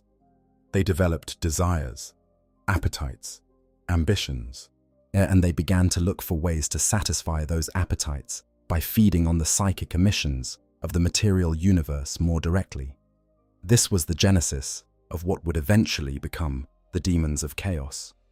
Not the fully formed named entities that populate the 41st millennium, but their precursors, their ancestors, the raw material from which the ruinous powers would eventually coalesce over millions of years of continued psychic pollution. The seeds of Horn, of Tsench, of Nurgle, and eventually of Slaanesh were planted in the warp during the War in Heaven. Not as conscious beings, not as gods with names and agendas, but as patterns, tendencies, concentrations of specific types of psychic energy that would, over unimaginable spans of time, accumulate enough power and enough self-awareness to become the chaos gods we know and fear. Every battle fought in the 41st millennium, every prayer offered to the dark gods, every demon summoned into the material universe, every corruption, every temptation, every fall from grace, all of it traces back to this moment, to the war in heaven, to the Old One's desperate decision to create psychically powerful species to fight their war. The birth of chaos was not a single event. It was a process, and that process began here. The problem was the young races. Specifically, the problem was their psychic potential. The Old Ones had designed the Eldari and the other young races to have strong connections to the warp because they needed that connection to power the psychic abilities that made them effective weapons against the Satan. But strong psychic connections work both ways. Just as the young races could draw power from the warp was being influenced by the young races. Every emotion they felt, every thought they had, every moment of pain and fear and rage and despair that the war produced, all of it bled into the Imperium, staining its once pristine waters with the psychic equivalent of pollution. And the war was producing a lot of emotion. The war in heaven was the most destructive conflict the galaxy had ever seen. Entire species were being wiped out. Worlds were being stripped of life. Billions upon billions of sentient beings were dying in agony, and their death screams were reverberating through the Imperium with every passing day. The warp, which had been a calm sea when the Old Ones first discovered it, was becoming something else entirely. A storm, a maelstrom, a boiling cauldron of raw emotion and psychic energy that was beginning to take on a life of its own. Older entities that had existed within the Imperium since long before the war began to change. They had been passive before, simple, mindless accumulations of psychic energy drifting through the warp like plankton in a warm ocean. But the influx of powerful emotions from the material universe was feeding them, energizing them, giving them shape and purpose and hunger. They were becoming predators, warp entities. The distant ancestors of what would eventually be known as demons were stirring in the depths of the Imperium, drawn to the psychic emanations of the young races, like sharks drawn to blood in the water. The Old Ones had unwittingly created a feedback loop.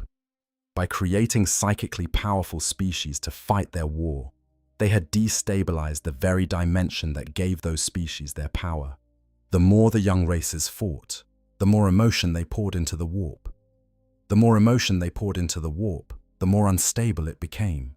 The more unstable it became, the more dangerous the predatory entities within it grew, and those entities were beginning to find ways out. Cracks were appearing in the barrier between the Materium and the Immaterium. Small at first, barely noticeable against the background noise of a galaxy at war. But the cracks were growing, and through them, the denizens of the warp were beginning to seep into the material universe. The Old Ones, recognizing the danger, tried to stem the tide.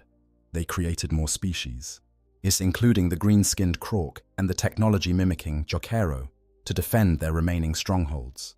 They sealed some of their warp gates, cutting off sections of the webway that had become too dangerous to use. They fought on two fronts now, battling the Necrons and the C'tan in the material universe, while simultaneously trying to hold back the rising tide of warp-spawned horrors that their own creations had unleashed. But it was too late. The damage was done. The Immaterium was irrevocably changed, transformed from a peaceful dimension of raw psychic energy into something darker, more chaotic, more fundamentally hostile to the creatures of the material universe. This transformation would continue for millions of years after the war in heaven ended, eventually producing the realm of chaos, the domain of the chaos gods, as the screaming hell dimension that dominates the spiritual landscape of the 41st millennium.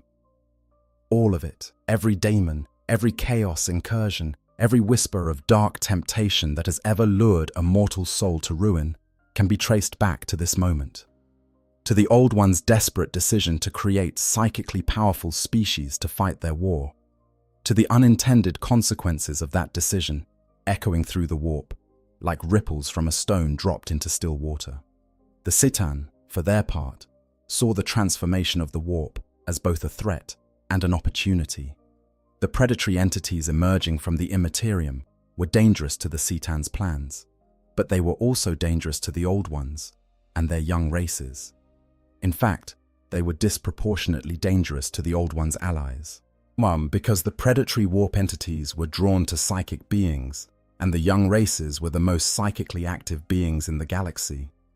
The Citan recognized that the warp's corruption could be weaponized, turned against the Old Ones in a way that the Old Ones themselves could not counter. And so the Citan began the Great Warding, a massive effort to sever the connection between the material universe and the Imperium entirely. If they could cut reality off from the warp, they would neutralize the Old One's psychic abilities, while simultaneously eliminating the threat posed by the warp's new predators. The Great Warding was never completed, but the attempt speaks volumes about the scale of the war and the desperation of all parties involved. The Citan were trying to restructure the fundamental laws of the universe. The Old Ones were trying to fight a war on two fronts against enemies that attacked from completely different dimensions. And the young races, caught in the middle of all this, were fighting and dying in numbers that the warp simply could not absorb without consequence. It was a catastrophe in slow motion, a cascade of failures and unintended consequences that was building toward a climax that would reshape the galaxy forever. And then the enslavers came. The enslavers were the final straw. They were the breaking point. They were the thing that turned the Old One's difficult situation into an impossible one and brought their millions of years old civilization crashing down in ruins. To understand the enslavers, you have to understand what the warp had become by this point in the war. The Imperium was no longer the calm ocean it had once been. It was a churning maelstrom of psychic energy, populated by entities that were becoming more predatory and more intelligent with every passing year. The barrier between the Materium and the Imperium, which had once been thick and stable, was now riddled with cracks and weak points, places where the energies of the warp could seep through into the material universe. And the enslavers had evolved, or perhaps been born, in this new, hostile version of the warp specifically to exploit those weak points. The enslavers were not mindless predators. They were sophisticated in their own terrible way. They had developed a life cycle that was perfectly adapted to the conditions of the war in heaven. It's a life cycle that allowed them to propagate across the galaxy with a speed and efficiency that no natural organism could match. They were, in a sense, the warp's immune response to the psychic pollution that was flooding into it from the material universe. The young races were pumping emotion into the warp, and the warp was sending the enslavers back through to consume the source of that pollution. It was a feedback loop of the most nightmarish kind, a self-reinforcing cycle of infection and counter-infection that neither side could break. What were they? The enslavers were entities native to the warp, predatory beings that had been drawn into existence or empowered by the psychic turmoil of the war in heaven. They were not the most powerful of the warp's new predators, but they were the most insidious. As because they had developed a method of entering the material universe that was almost impossible to counter. The enslavers could sense the psychic emanations of intelligent beings from light years away. Once they located a suitable target, specifically a psyker, a being with a strong connection to the warp, they would form a parasitic mental bond with that individual. Over the course of a few days, the bond would grow stronger and stronger, and the psyker would begin to change. Their body would swell and distort, their flesh becoming soft and translucent, their internal organs dissolving and reforming into something else entirely. Something that was no longer a living being, but a gateway. a living warp portal, through which more enslavers could enter the material universe and begin the process all over again. The spread of the enslavers was geometric. One infected psyker became 3, 3 became 9, 9 became 27. Within a shockingly short period of time, an enslaver infestation could consume an entire world, turning its psychic population into a forest of living gateways through which enslavers poured in an endless, mindless flood. And once they were in the material universe, the enslavers could control non-psychers as well, using their mental powers to enslave entire populations and turn them into mindless drones who served only the enslavers' insatiable hunger for more hosts. The enslaver plague, as it came to be known, hit the Old One's civilization like a wave hitting a sandcastle. The young races, with their strong psychic connections to the warp, were the primary targets. The Aeldari, the Old One's greatest creation, were devastated. Their powerful psychic abilities, the very thing that had made them so effective against the Necrons, made them incredibly vulnerable to the enslavers' parasitic bonds. Khenib and Rashan fell in droves, their psychic warriors becoming the very portals through which the enemy poured. Even the Old Ones themselves, the most powerful psychers in the galaxy, were not immune. Imagine a world that the Old Ones had cultivated for millions of years. A paradise of engineered ecosystems and guided evolution, a monument to the patience and the creativity that defined their civilization. Now imagine that world as the enslaver plague descends upon it. The first signs are subtle. A psyker in a distant settlement begins to act strangely, their eyes taking on a glazed, unfocused quality, their speech becoming disjointed and confused. Yet within hours their body begins to change. Their skin becomes translucent. Their bones soften and reform. Their mind, once a bright beacon in the Imperium, becomes a dark hole, a wound in reality through which the enslavers pour like water through a broken dam. The psyker's neighbors try to help at first. They do not understand what is happening. By the time they do understand, it is too late. The enslavers that emerge from the first portal are already reaching out with their minds, probing for more psychers, more hosts, more gateways. The second wave of infections begins within a day. The third wave follows hours later. Within a week, the world is lost. Its population stumbles through the ruins of their civilization in a daze, their minds enslaved, their bodies puppeted by the invisible tendrils of the enslaver's psychic control. While the engineered ecosystems collapse, the gardens wither, the forests burn, the seas churn with the psychic residue of a catastrophe that no one could have predicted, and no one can stop. Now multiply that scene by 1,000 worlds, by 10,000, by every world where the Old Ones had placed psychically active beings, which, given the scope of their empire, was nearly every inhabited world in the galaxy. The enslaver plague was not a local disaster. It was a galactic extinction event, a wave of destruction that rolled across the Milky Way with the inexorable speed of a wildfire driven by a gale. And the Old Ones, for all their wisdom and all their power, could not stop it. Because the enslavers were not an external threat that could be met with weapons and strategies, they were a consequence, and a natural result of the choices the Old Ones had made when they created the young races and flooded the warp with psychic energy. You cannot fight consequences. You can only endure them. The enslavers invaded the Old Ones' last strongholds. They overran their fortifications. They turned their psychic guardians into weapons against them. And as the enslaver plague spread, the Old Ones' carefully maintained infrastructure began to collapse. The webway, that magnificent achievement of psychic engineering, was breached from the Imperium as warp entities found their way into its tunnels and corridors. The Old Ones were forced to destroy some of their own warp gates, collapsing sections of the webway to prevent the enslavers and other warp horrors from spreading to worlds that were not yet infected.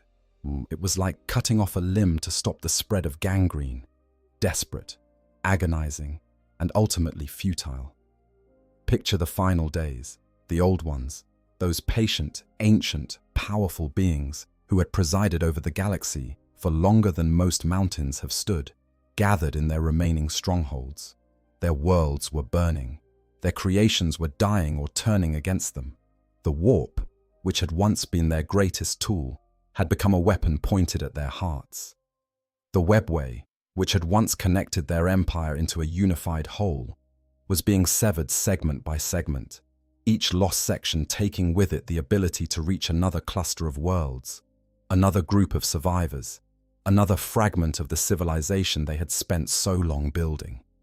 They were being cut off from themselves, isolated on islands of stability, in a sea of chaos and corruption and madness. What did the old ones feel in those final moments? It is impossible to know. We are talking about beings so alien and so ancient that attributing human emotions to them seems almost absurd. But we can speculate. They had spent their entire existence, millions upon millions of years, building and creating and nurturing. They had poured their considerable talents into making the galaxy a richer, more diverse, more beautiful place. And now, they were watching it all burn. Not because of some external calamity that no one could have prevented, but because of choices they themselves had made. The decision to refuse the Necrontyrs' request for immortality, the decision to create the young races as weapons of war, yes, the decision to flood the galaxy with psychically powerful beings whose emotions would corrupt the warp and summon the very monsters that were now consuming everything the old ones held dear. Every step had seemed logical at the time. Every choice had been made for defensible reasons, and every one of them had led, with the grinding inevitability of a boulder rolling downhill, to catastrophe. The Old One's galactic civilization collapsed. Their places of power were overrun. Their greatest works were destroyed or corrupted beyond recognition. The species they had created and nurtured were scattered and devastated, reduced to remnant populations struggling to survive in a galaxy that was coming apart at the seams. The Old Ones themselves were hunted down by the combined forces of the Necrons, the Cetan, and the Warp's predatory entities. Or whether any of them survived is one of the great unanswered questions of the lore, but the most commonly accepted version of events holds that the Old Ones were effectively destroyed, scattered beyond recovery, broken as a civilization, as a species, as a force in galactic affairs. Some may have escaped.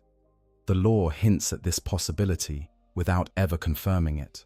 Some Old Ones may have retreated into hidden corners of the webway, sealing themselves away in sub-realms so remote and so well protected that even the enslavers could not reach them.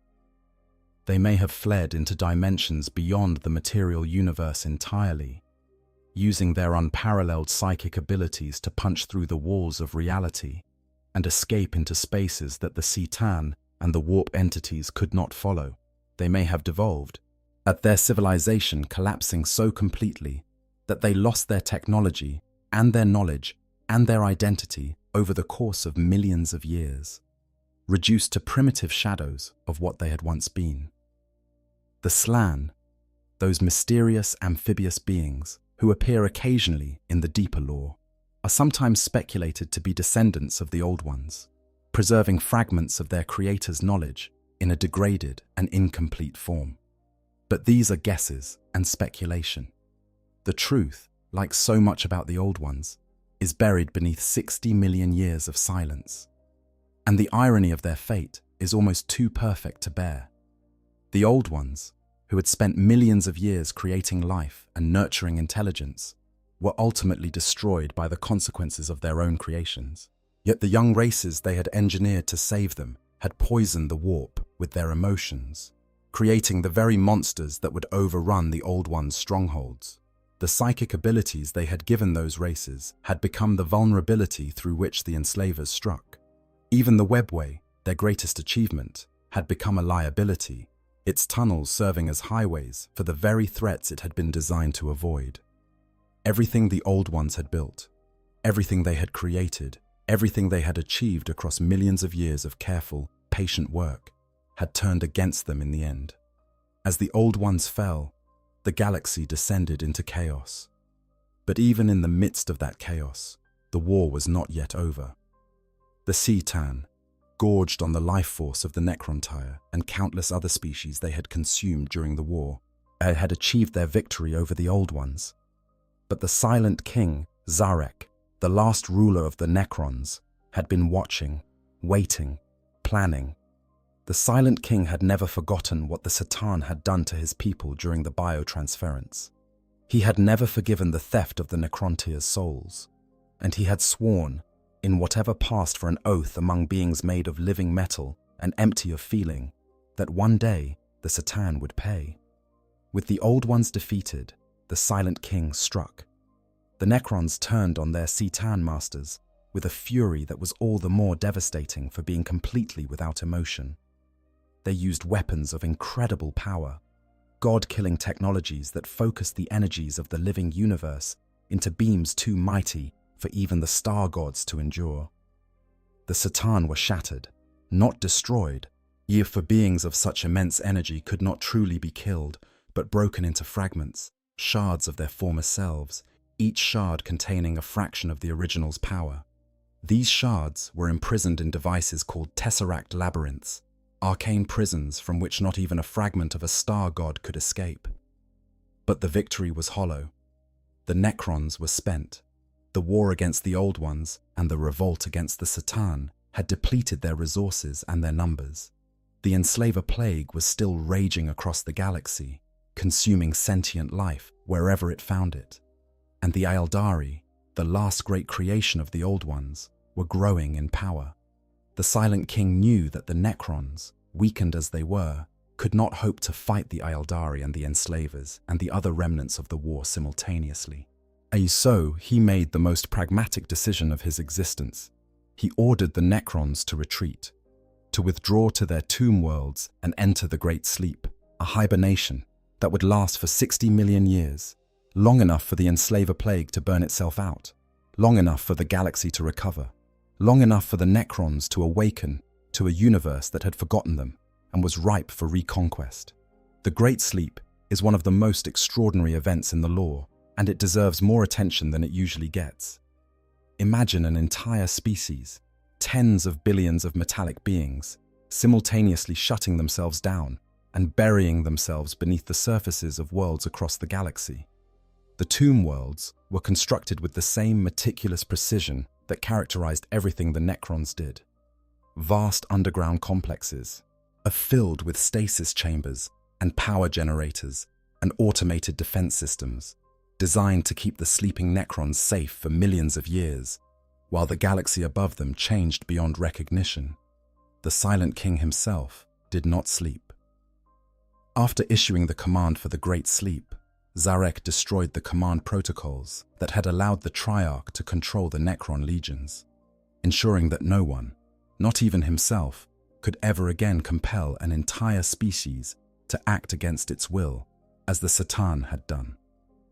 And then he left. He exiled himself from the galaxy entirely, traveling beyond the edges of the Milky Way into the intergalactic void, driven by guilt over what he had done to his people, and a restless determination to find some way to undo the damage. The Silent King's exile lasted for tens of millions of years, yet he wandered the darkness between galaxies, alone with his thoughts and his regrets, while behind him the galaxy he had abandoned slowly healed from the wounds of the war in heaven. What he found out there, in the emptiness beyond the stars, is another story for another time. But it is worth noting that when the Silent King finally returned to the galaxy, driven back by the approaching Tyranid hive fleets that he had encountered in the intergalactic void, he found a universe utterly unrecognizable from the one he had left. The Old Ones were gone. The C'tan were shattered. The Aeldari had risen to dominance, built a magnificent empire, and then destroyed it in a cataclysm of their own making. The Orcs had devolved from the mighty Krork into the green-skinned savages they are today, and a new species, a young and aggressive and astonishingly numerous species called humanity, had spread across the galaxy with a speed and a determination that reminded the Silent King uncomfortably of his own people in their youth. The galaxy the Silent King returned to was the Old One's galaxy, transformed almost beyond recognition. Every major faction, every significant event, every ongoing conflict could be traced back, directly or indirectly, to the decisions the Old Ones had made during their stewardship of the Milky Way. The Chaos Gods existed because the Old Ones had created psychically powerful species. The Aeldari existed because the Old Ones had engineered them as weapons. The Orcs existed because the Old Ones had designed the Krork. The Necrons existed in their current form because the Old Ones had refused the Necrontyr's plea for immortality. As even humanity, with its mysterious origins and its rapidly increasing psychic potential, might owe its existence to the Old One's gentle nudging of early primate evolution on a small, blue-green world, orbiting a yellow star in an unremarkable corner of the galactic disk. 60 million years had passed since the Old One's fall, and their fingerprints were still on everything. The Silent King himself chose a different path.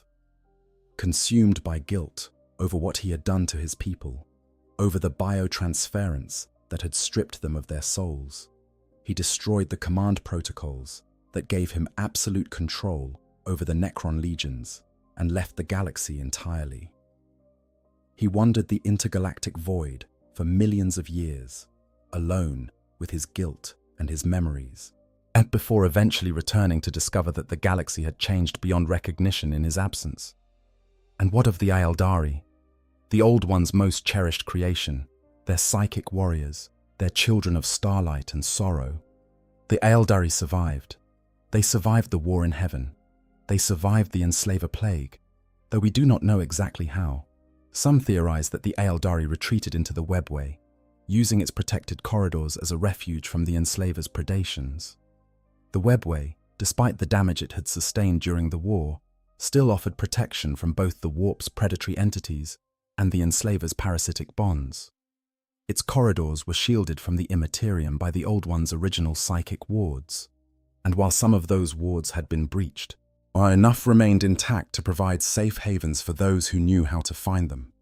The Aeldari, who had been taught the secrets of the webway by the Old Ones themselves, would have known better than any other species how to navigate its corridors and find the safe passages that still existed.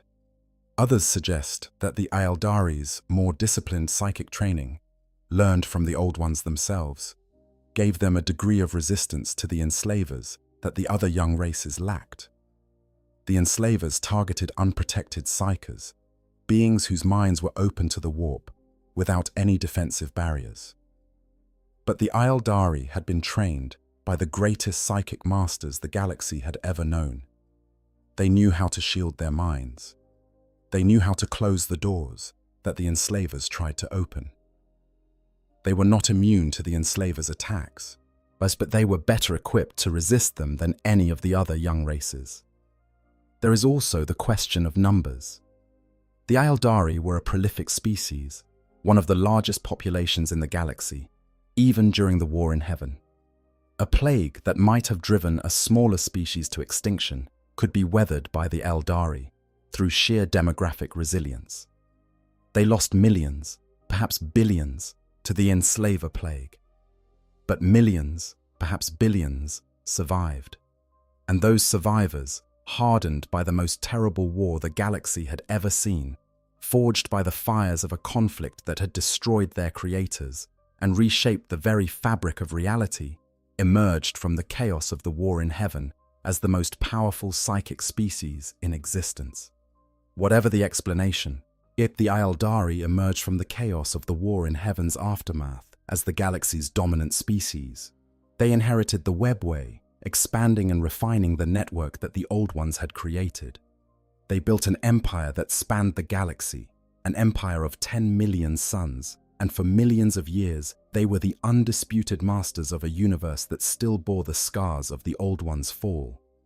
The Aeldari Empire is worth lingering over for a moment, because it represents the most direct continuation of the Old One's vision. The Aeldari did not just survive the fall of their creators. They thrived. They took the gifts the Old Ones had given them, the psychic abilities, the knowledge of the webway, the capacity for deep emotion and profound creativity, and they built something extraordinary. The Aeldari Empire, at its height, was a civilization of almost unimaginable sophistication.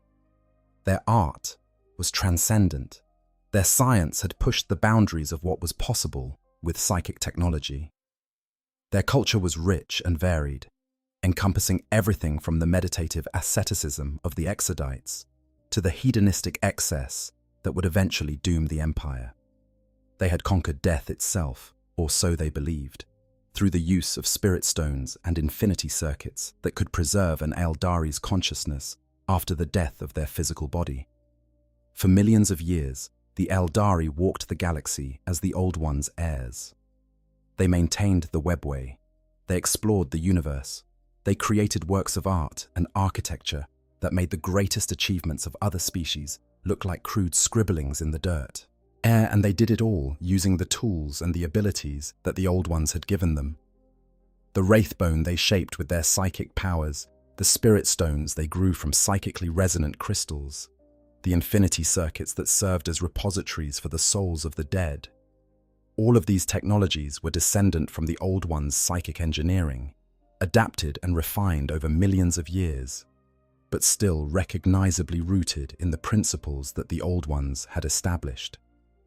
In that sense, the Aeldari Empire was the Old Ones' greatest success and their greatest failure, all wrapped into one.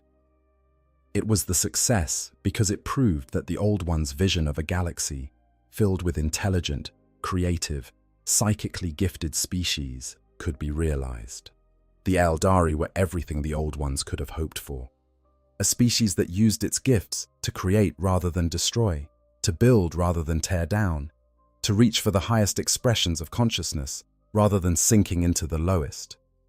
But it was also a failure because the very qualities that made the Aeldari great also contained the seeds of their downfall. The emotional intensity that the Old Ones had engineered into them, the depth of feeling that made their art so transcendent and their psychic abilities so powerful, also made them vulnerable to excess, to addiction, to the slow spiral of hedonistic self-indulgence that would eventually produce the Eye of Terror and the chaos God Slayanesh. The fall of the Aeldari was not just the Aeldari's tragedy, it was the Old One's tragedy, playing out millions of years after the curtain had already fallen on the first act. Yet the weapon the Old Ones had forged in desperation, the species they had created to fight the war in heaven, turned out to contain a flaw so fundamental that it brought down the entire civilization that had been built upon it.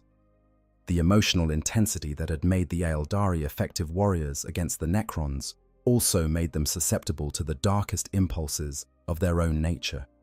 And when those impulses finally won out, when the Aeldari's collective descent into sensation and excess reached its ultimate conclusion, the result was a psychic cataclysm that tore a hole in reality and gave birth to a new god of chaos. The Old Ones probably could not have foreseen this. They created the Aeldari for a specific purpose in a time of desperate need, and they gave them the qualities that purpose demanded. They could not have known that those qualities, taken to their extreme over millions of years without the Old Ones' guidance, would produce the greatest catastrophe the galaxy had seen since the war in heaven itself. But the lesson is clear. Creation carries consequences, and those consequences can echo through time in ways that no creator, however wise, however patient, however powerful, can predict. And then, of course, they destroyed themselves. But that is another story. So the Old Ones were gone. Their civilization was ashes. Their creations were scattered across a galaxy that barely remembered they had existed. But their legacy, that was something else entirely. The legacy of the Old Ones is not something that ended when they fell. It is something that continues to shape the galaxy every single day. 60 million years after their extinction, Because the Old Ones did not just live in this galaxy, they built it, they designed it, they filled it with life and connected it with highways, and seeded it with species that would go on to define the course of galactic history for eons to come. To understand the galaxy of the 41st millennium, you have to understand the Old Ones, because everything, literally everything, leads back to them. Start with the webway. The webway is the most visible and most consequential surviving artifact of the Old Ones' civilization. It is the backbone of the Aldari's remaining interstellar capability, the labyrinthine network of tunnels through the Imperium that allows the craft world Aldari, the Drukhari, and the Harlequins to travel between their scattered domains. Without the webway, the Aldari would be effectively trapped, unable to traverse the galaxy without exposing themselves to the dangers of the warp and the depredations of Slaanesh. The webway is their lifeline, their highway, their refuge, and it was built by the Old Ones. The webway, as it exists today, is a shadow of what it once was. The Old Ones' original network was vastly more extensive and more sophisticated than anything the Aldari have been able to maintain. Sections have collapsed, tunnels have been breached by warp entities, entire regions have been sealed off because they are too dangerous to use, their corridors infested with demons, or the wasp-like Psyche-Nuin, or worse things that have no name. The Drukhari have built their dark city of Komorach within the webway's protected spaces, exploiting the dimension's separation from the warp to shield themselves from Slaanesh's hunger. The Harlequins know secret paths through the webway that no one else can navigate, hidden routes that may date back to the Old Ones' original construction. And somewhere in the deepest, most forgotten reaches of the webway, there may still be chambers and corridors that the Old Ones built, but no living being has seen in 60 million years. Then there are the orcs. The orcs are possibly the most successful species in the galaxy, spread across the entire Milky Way, in numbers that dwarf even the Imperium of man. They are everywhere. They are unkillable. They are endlessly adaptable, endlessly aggressive, and endlessly entertaining to anyone who is not currently on the receiving end of their violence, and they are, as in their own crude and brutal way, a testament to the Old Ones' genius as genetic engineers. The modern orcs are not the Krork. The Krork were bigger, smarter, and more technologically advanced than their descendants. Over 60 million years of fighting among themselves and against every other species they have encountered, the Krork devolved. They became smaller. They became less intelligent.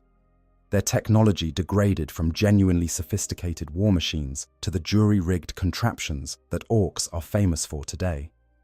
But the core design principles that the Old Ones built into them are still there, still functioning, still as effective as they were the day they were first implemented. The devolution of the Krork into the modern orcs is one of the most fascinating examples of unguided evolution in the entire lore.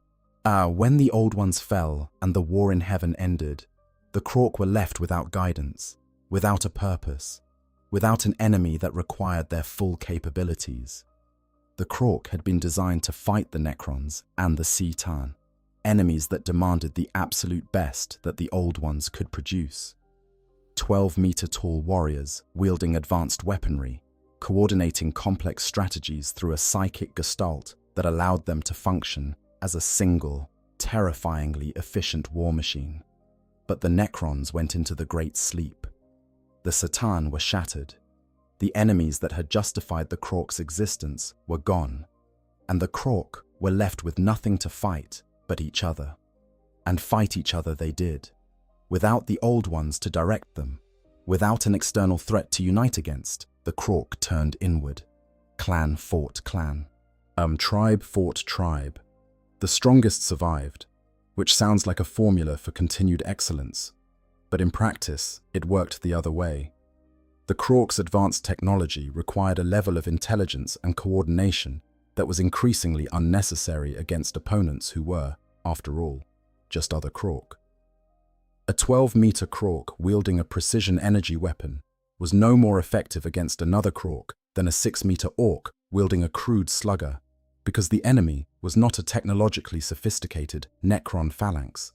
The enemy was just another green-skinned brute who was trying to hit you with a sharp object. Natural selection, without the Old One's careful guidance, began to favor traits that were useful in orc-on-orc violence rather than traits that were useful in sophisticated warfare. Size began to shrink, because smaller orcs reproduced faster. Intelligence degraded, because clever thinking was less important than raw aggression in the endless melee of orc culture. Technology regressed, because there was no enemy that required advanced weapons, and no mentor to maintain the knowledge base that had supported their creation. Over millions of years, this process reduced the Krork to the orcs. From sophisticated, towering bioweapons to the cheerful, violent, green-skinned lunatics that terrorize the galaxy today. It is, depending on your perspective, either the saddest or the funniest devolution in the history of any species. The Old One's ultimate weapon, their greatest feat of military bioengineering, reduced to a species that communicates primarily through shouting and measures tactical success by how loud the explosion was. And yet, the orcs work. That is the remarkable thing. Despite 60 million years of devolution, despite the loss of their original intelligence and technology, despite having no guidance and no purpose beyond the sheer joy of combat, the orcs are the most successful species in the galaxy by almost any measurable standard. They are the most numerous. They are the most widespread. They are the most adaptable. They are the most resilient. They cannot be exterminated because their spore-based reproduction means that even a single orc on a world can, given enough time, produce an entire civilization. They cannot be outfought because their gestalt psychic field makes them stronger and tougher the more of them there are.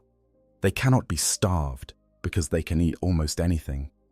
They cannot be demoralized because they genuinely, sincerely enjoy fighting, regardless of whether they are winning or losing.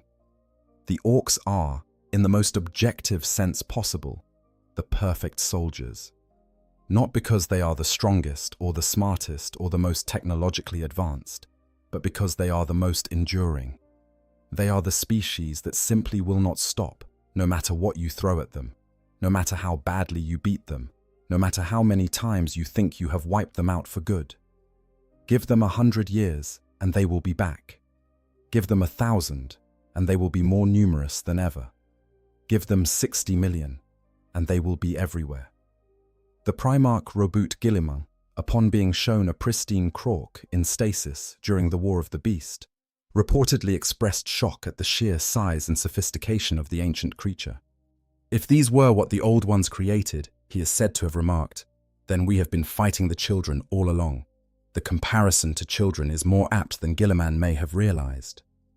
The modern orcs are indeed the children of the Krork, reduced in stature and capability, but carrying within their genes the full blueprint of what they once were. And there are hints, scattered throughout the lore, that under the right conditions, with the right leaders, and the right pressures, the orcs could begin to re-evolve toward their Krork potential. The Beast, the massive orc warboss who nearly destroyed the Imperium in the 32nd Millennium, was significantly larger and more intelligent than typical orcs, suggesting that the Krork template is not lost but dormant, waiting for the right stimulus to reactivate. If that stimulus ever comes, if the orcs ever face an enemy terrible enough and persistent enough to push them back toward their original design specifications, the galaxy may find itself facing not the cheerful, disorganized greenskins it has grown accustomed to, but the full might of the Krork reborn. And that, I suspect, would be a very different war. The process of devolution from Krork to orc is itself a fascinating story, and it speaks to the robustness of the Old One's original design. The Krork were designed to be self-sustaining. They did not need supply chains. They did not need manufacturing bases. They did not need schools or training academies. Everything a Krork needed to fight, and fighting was the only thing a Krork was designed to do, was encoded in its genes. when the Old Ones disappeared. But when the guiding intelligence that had directed the Krork's war effort was suddenly absent, the Krork did not stop fighting. They could not stop fighting. It was what they were made to do. But without direction, without purpose beyond the immediate thrill of combat, they began to degenerate. The sophisticated tactical knowledge that the Old Ones had implanted began to erode over generations, replaced by crude instinct and brute force. The technology that Krork mechboys had once maintained with something approaching precision became the ramshackle, barely functional constructions that modern mechboys cobble together from scrap. The towering 12-meter Krork warforms shrank as the species adapted to a galaxy where constant, small-scale warfare was more common than the apocalyptic battles of the war in heaven. But the essential genius of the design remained. The spore-based reproductive cycle that allows orcs to colonize any planet they set foot on is still fully functional. A single orc left on a world will release spores when it dies, and those spores will grow into a complete orcoid ecosystem, from squigs to snotlings, to Gretchen to full-grown orcs within a matter of years. This is bioengineering on a level that no other species in the galaxy has ever achieved. The Imperium's Adeptus Mechanicus cannot create a self-replicating organism this robust. The Aeldari's mastery of Wraithbone cannot produce anything as devastatingly effective as a single orc spore. The Old Ones built a species that is, quite literally, impossible to eradicate. You can kill every orc on a planet, and within a generation, new orcs will have grown from the spores left behind. You can burn the spores, and some will survive in the soil, dormant and patient, waiting for the right conditions to germinate. You can sterilize the soil, and the spores that were carried away on the wind or embedded in the hulls of departing ships will find new ground to grow in. The Gestalt psychic field that makes their technology work, and their leaders grow bigger and stronger. The innate love of combat that makes every orc a born warrior from the moment of its spawning. The caste system of odd boys, mech boys, pain boys, and others, each with genetically encoded knowledge that allows them to perform their specialized functions without any formal education. All of this was engineered by the Old Ones, and all of this still works exactly as intended, 60 million years later.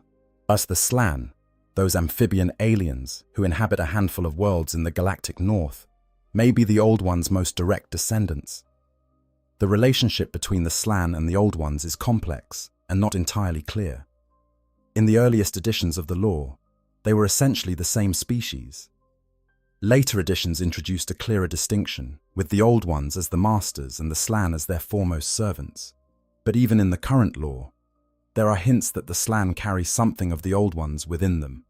They are reclusive, rarely trading with other species. They seem to watch and study the galaxy, rather than participating in it. They possess psychic abilities that, while diminished from what they may once have been, are still considerable by the standards of most species. If any living beings in the 41st millennium carry the Old Ones' genetic legacy in their veins, the Slann are the most likely candidates. And then there are the mysteries, the tantalizing hints and fragments of information that suggest the Old One's story may not be entirely over. In the background book, Xenology, a character named Curdo Salvador makes reference to beings he calls the Old Gods, who fought a war in heaven and hell against Star Devils. According to Salvador, the Star Devils, the Satan, emerged victorious and killed all the Old Gods. But one managed to survive. This survivor hid away, continuing what Salvador describes as his old ways of tweaking, dabbling, poking, and prodding, creating, engineering, doing what the Old Ones had always done. And then, but when Slaanesh was born from the collective psychic emissions of the Aeldari during the fall, this last surviving Old One was found and destroyed, chopped into millions of pieces by the newborn Chaos God, with the shards kicked into the cold void to linger like always. These shattered remnants, according to Salvador, became the mysterious alien creatures known as the Umbra, shadowy entities that exist on the fringes of the known galaxy and have long puzzled Imperial xenographers. There is more. In Harud mythology, there is a figure called Ka, described as he who lingers. Ka is said to have changed the Harud into nocturnal, scavenging creatures, and then departed, promising to return when the Harud reunited to fight the Khatan again. The parallels between Ka and the surviving Old One described in Xenology are striking. If Ka is indeed an Old One, then at least one member of that ancient species survived the war in heaven by a margin of millions of years, departing the galaxy only around 500,000 years ago, long after the Necrons had entered their great sleep. This would imply that the Old Ones were not completely destroyed, that some of them found ways to hide or escape, and that they may still be out there somewhere, waiting for the right moment to return. The Farseer Eldrad Ulthran, the most powerful psychic seer among the Eldari, is reported to have predicted the impending return of what he calls the Old Masters. A newly discovered Blackstone fortress, the seventh of its kind, was found in pristine condition, suggesting that someone or something had been maintaining it, keeping it ready for some future purpose. And these Blackstone fortresses are themselves believed to be weapons of incredible power that date back to the war in heaven, possibly created by the Old Ones themselves as tools of interstellar warfare. If one of these fortresses has been maintained in working order for millions of years, the question of who has been maintaining it becomes very interesting indeed. The Blackstone fortresses, or talismans of Vol as the Eldari call them, are among the most enigmatic artifacts in the galaxy. They are massive, city-sized constructs that possess weaponry capable of destroying stars. During the Gothic War, Abaddon the Despoiler managed to capture several of them and used them to devastating effect, combining their power to destroy an entire star system. The Blackstone fortresses could operate on what might be described as two settings. Was in one mode, they channeled the power of the warp, devastating anything with a physical form. In the other, they could be linked together to create a beam of pure warp energy so powerful that it could extinguish a star. This second mode was, some scholars believe, their original purpose. They were designed to kill Satan. Star gods that fed on the energy of suns could, theoretically, be starved or wounded by a weapon that could destroy the very stars they depended on. If this theory is correct, then the Blackstone fortresses were the Old Ones' ultimate weapon, their answer to the seemingly invincible Satan, a collection of star-killing machines that could theoretically deprive the Satan of their food source and turn the tide of the war in heaven. Now, the fact that the Blackstone fortresses survived the fall of the Old Ones is itself remarkable. Most of the Old Ones' technology was destroyed or lost during the collapse of their civilization. The webway survived because it was built into the fabric of the Imperium itself, too vast and too deeply integrated into reality to be easily destroyed. But the Blackstone fortresses are physical objects, enormous constructs floating in the void of space, vulnerable to attack and decay and the simple passage of time. That they survived for 60 million years suggests either extraordinary durability, active maintenance, or both. And the discovery of a seventh fortress in pristine condition, its systems fully functional, its weapons charged and ready, pushes the question of maintenance into the foreground. Who has been keeping the Blackstone fortresses operational? Not the Eldari, who have their own name for them, but have never claimed to understand their full capabilities. Not the Imperium, which stumbled upon them almost by accident during the Gothic War and never fully comprehended what they had found. Not the Necrons, who would have no interest in preserving weapons designed to destroy their Satan masters. The answer, if there is one, may point back to the Old Ones themselves, or to some agent of the Old Ones that has continued to operate long after its creators disappeared from the galactic stage. There are other artifacts scattered across the galaxy that may bear the Old Ones' fingerprints. The Umbra, those strange creatures of living shadow that occasionally appear in the darkest corners of the galaxy, are mentioned in the ancient Eldari text, known as the Xenology, as potentially being connected to the Old Ones. The Xenology, a controversial and fragmentary document that purports to contain biological analyses of numerous alien species, includes references to the Old Ones and their works that appear nowhere else in the surviving literature. According to this source, the Umbra may be fragments of a larger psychic construct created by the Old Ones, a kind of distributed consciousness that was shattered during the war in heaven and now exists as separate, seemingly mindless entities drifting through the void. If this is true, the Umbra are not just alien creatures. They are the broken pieces of something the Old Ones built, still functioning after a fashion, is still carrying out some echo of their original programming, even though the intelligence that designed them has been gone for 60 million years. And then there is the mysterious entity known as Ka, mentioned in the same Xenology text. Ka, sometimes called He Who Lingers, is described as a surviving Old One, or at least a surviving fragment of the Old One's collective consciousness that exists somewhere in the webway. The reference is brief and cryptic, as most references to the Old Ones tend to be, but it suggests that at least some aspect of the Old One's intelligence has persisted into the current age. If Ka is real, and if Ka is indeed an Old One or a descendant of the Old Ones, then the implications are enormous. It would mean that the Old Ones are not entirely gone, that somewhere, in some hidden corner of the webway, or the Imperium, or some dimension we do not even know about, a remnant of the first and greatest civilization the galaxy has ever known still exists, still watches, still waits.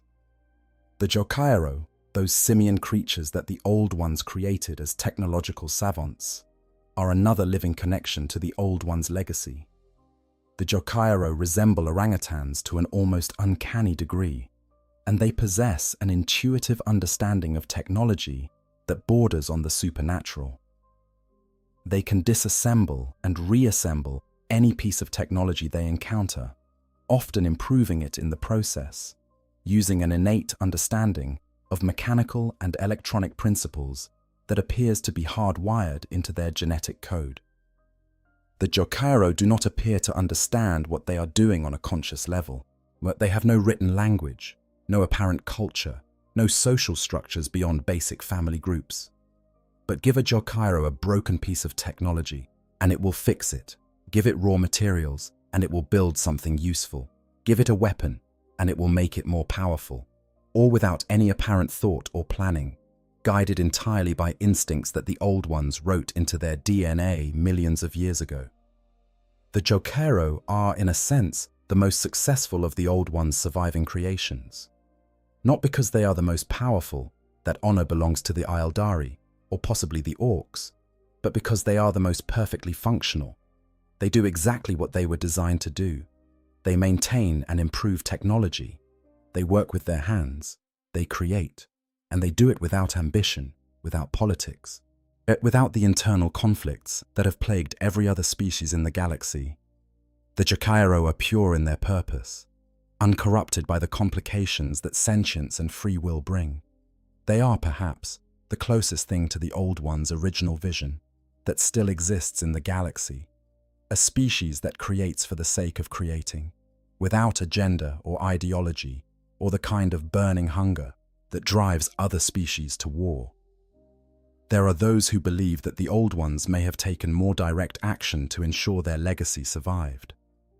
Some scholars of xenoarchaeology have proposed that the Old Ones, foreseeing their own destruction, may have hidden caches of knowledge, technology, and even biological material throughout the galaxy, seeded in secret locations that even the Ildari and the Necrons do not know about. Yet these hidden reserves, if they exist, could contain information about the Old Ones' psychic engineering techniques, their methods of genetic manipulation, their understanding of the warp and its workings, all knowledge that would be of incalculable value to any species that discovered it.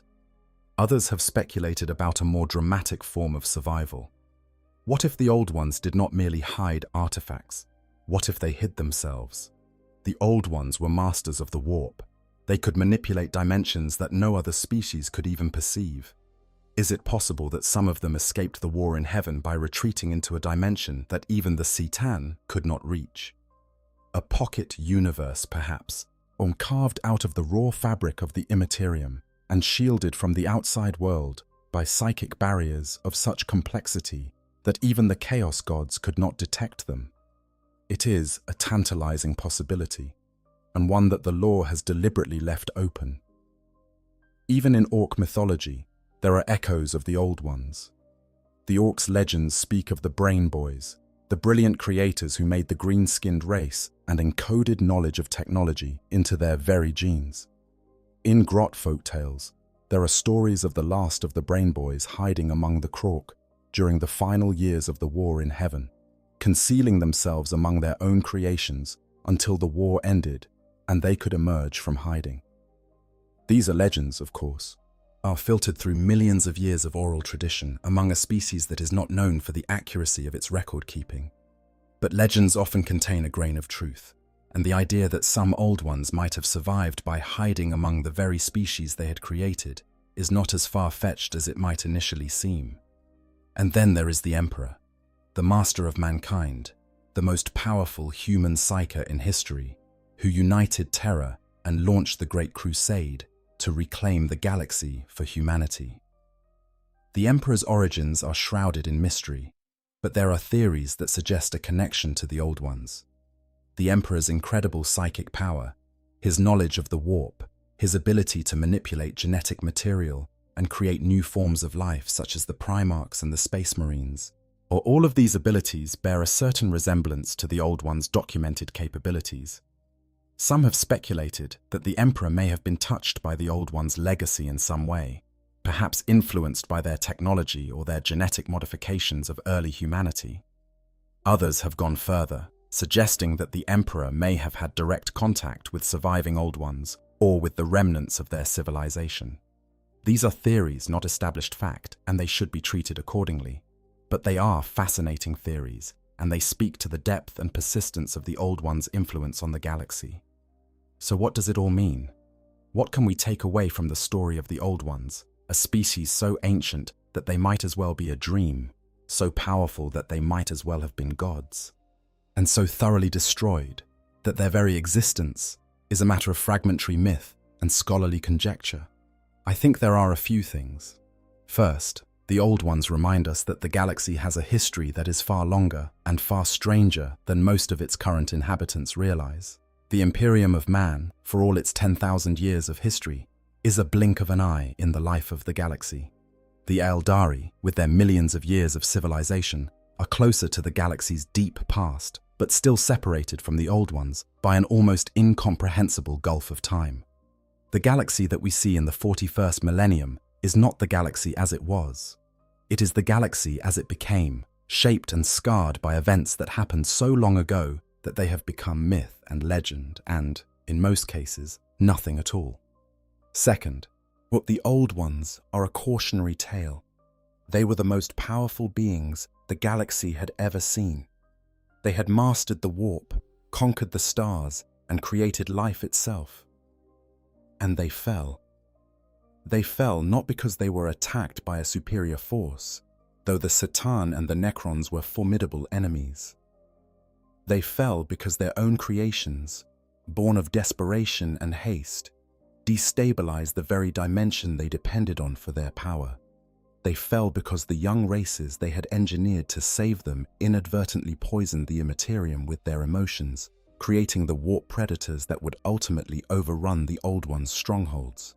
They fell because, for all their wisdom, they could not foresee every consequence of their actions. They fell because even gods can make mistakes. And third, the Old Ones remind us that creation is the most powerful and the most dangerous thing in the universe.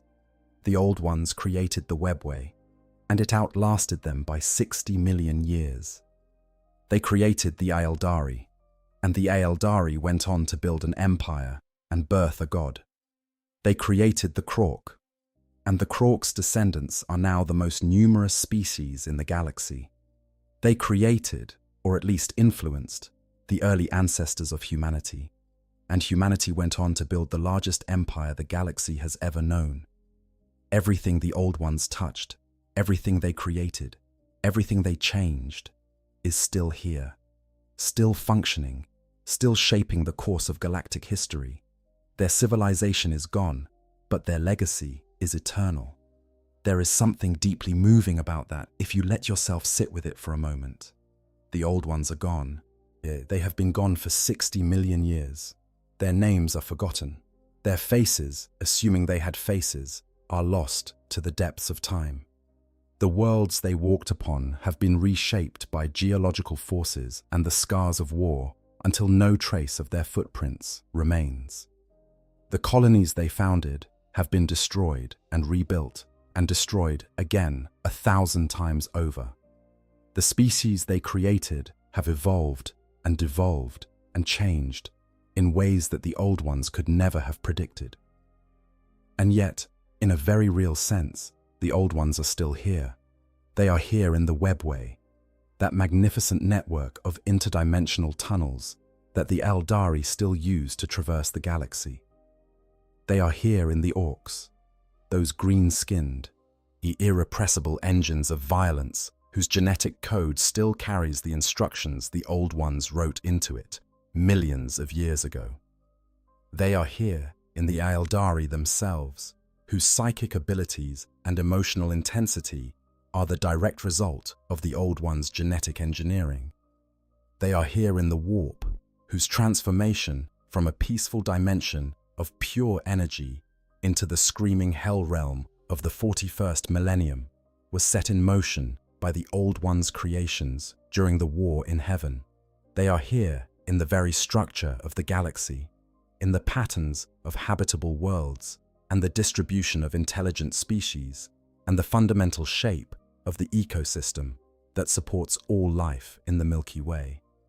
The galaxy we see when we look up at the night sky, but the galaxy we explore in the lore and the tabletop games and the novels of Warhammer 40,000 is the galaxy the old ones built. We are living in their garden, walking through their museum, fighting our wars on their stage. And we do not even know it most of the time. We do not think about the old ones when we read about the Imperium's wars or the Eldari's tragedies or the Orcs' rampages. We do not connect the dots between the ancient architects and the modern chaos, but the connection is there, as real and as solid as the ground beneath our feet, and once you see it, you cannot unsee it. Let me explore some of these connections in more detail because I think they are worth lingering over. Consider the Eldari. The Eldari are, in many ways, the most direct inheritors of the Old One's legacy. They were the Old One's most cherished creation, the species that received the most attention, the most investment, the most love, if we can use that word. The Old Ones gave the Eldari their psychic abilities. They gave them the secrets of the webway. They gave them the knowledge and the tools to build a civilization that could endure long after its creators were gone. And the Eldari used those gifts to build the most magnificent empire the galaxy had ever seen since the Old One's own.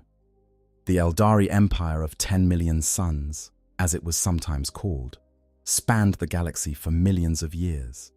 Its art was transcendent. Its science was breathtaking. Its culture was rich and complex and beautiful in ways that no human civilization has ever matched. And at the heart of all of it were the gifts of the Old Ones, the webway that connected the Eldari's scattered worlds, the psychic abilities that allowed them to create with wraithbone and perceive with foresight and defend themselves with the power of their minds, the emotional intensity that fueled their art and their music and their poetry, and eventually their downfall. All of it came from the Old Ones. The Eldari Empire was not just the Eldari's achievement. It was the Old Ones' achievement, realized through the medium of a species they had created specifically to carry on their work. And the fall, the terrible, catastrophic fall of the Eldari, when millennia of unchecked hedonism and emotional excess culminated in the birth of the chaos god Slaanesh, a psychic explosion that destroyed the heart of the Eldari Empire and created the Eye of Terror. That too, was a consequence of the Old One's design. The Eldari were created to feel deeply. Their emotions were deliberately amplified, made more intense and more powerful than those of most other species, because strong emotions produce strong psychic resonance, and strong psychic resonance was what the Old Ones needed to fight the Satan. But that emotional intensity was a double-edged sword. In the calm of peacetime, when there was no war to fight and no enemy to focus their passions against, the Aeldari's amplified emotions became a vulnerability rather than a strength. They sought ever greater stimulation, ever more extreme experiences, ever more intense sensations, because that was what their nature demanded. They were creatures of passion, and passion, unchecked and undirected, led them to the darkest places that sentient beings can go. Slaanesh was not just the Aeldari's creation. Slaanesh was the Old One's creation, one step removed. The emotional intensity that birthed the youngest Chaos God was a feature, not a bug, of the Old One's design for the Aeldari. It was a weapon that had outlived its purpose, a blade that had turned in the hand of the wielder and cut them to the bone. And the wound it left, the eye of terror that still screams in the center of the galaxy, the curse of she who thirsts that still haunts every Aeldari soul, is a wound that the Old Ones inflicted on the galaxy through the simple act of creating a species with emotions too powerful to control. Consider the Orcs from a different angle. We have already discussed how the Orcs descended from the Krork, how the Old Ones' design principles are still encoded in their genes, how the Gestalt psychic field and the spore-based reproduction and the caste system of Oddboys are all functioning exactly as intended. But there is another aspect of the Orcs' legacy that is worth considering.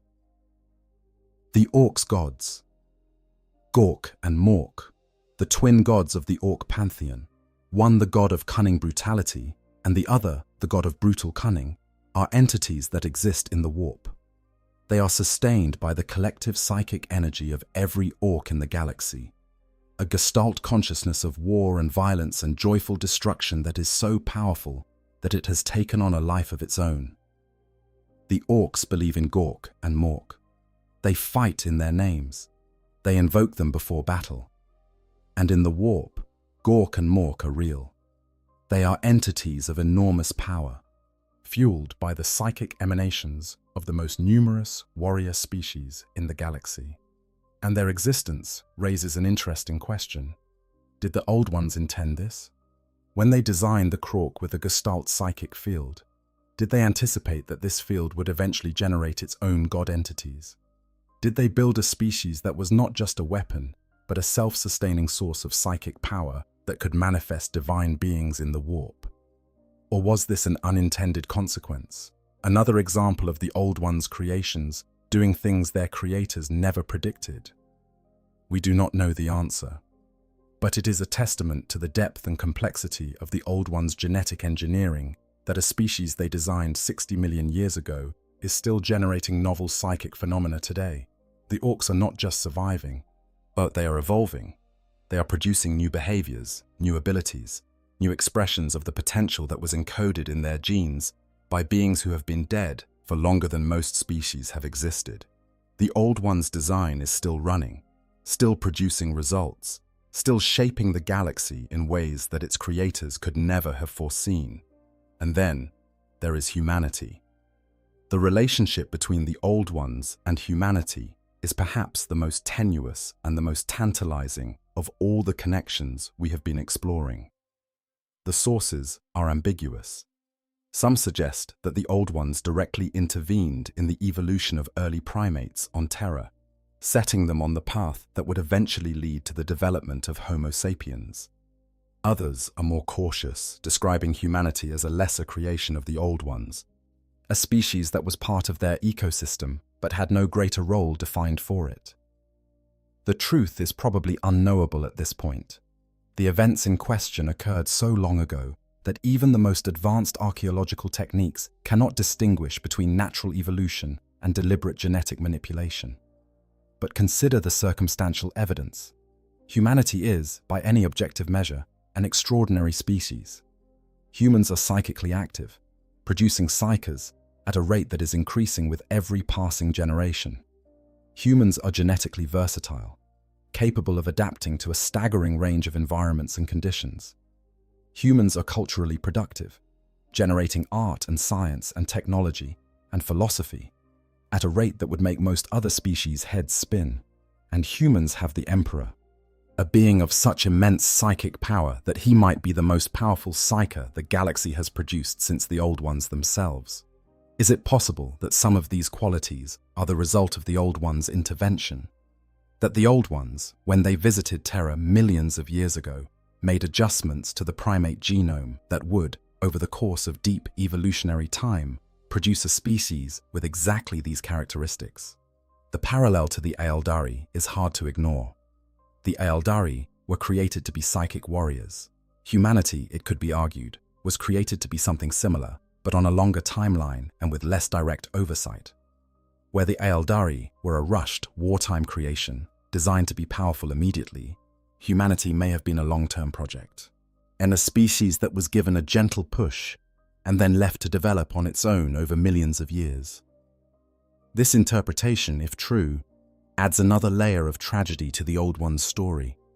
They may have created humanity as one of their many gardening projects, a species with potential that would take millions of years to fully develop, and they were destroyed before they could see that potential realized.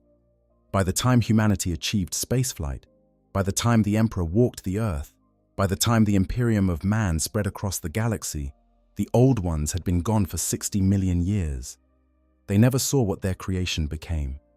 They never knew that the tree-dwelling primates they had gently nudged toward intelligence would one day build an empire that spanned the galaxy and claimed dominion over 1 million worlds. And the Emperor's Webway project. How much did the Emperor know about the Old Ones? How much of his knowledge of the warp and its workings came from studying the Old Ones' legacy? The Emperor attempted to build his own Webway, using the Golden Throne as a focus for his immense psychic power. He knew about the Webway. He understood its principles, at least in broad outline. He knew how to access it. He knew how to protect a tunnel through the Imperium from demonic intrusion. Where did he learn all of this? From his own research?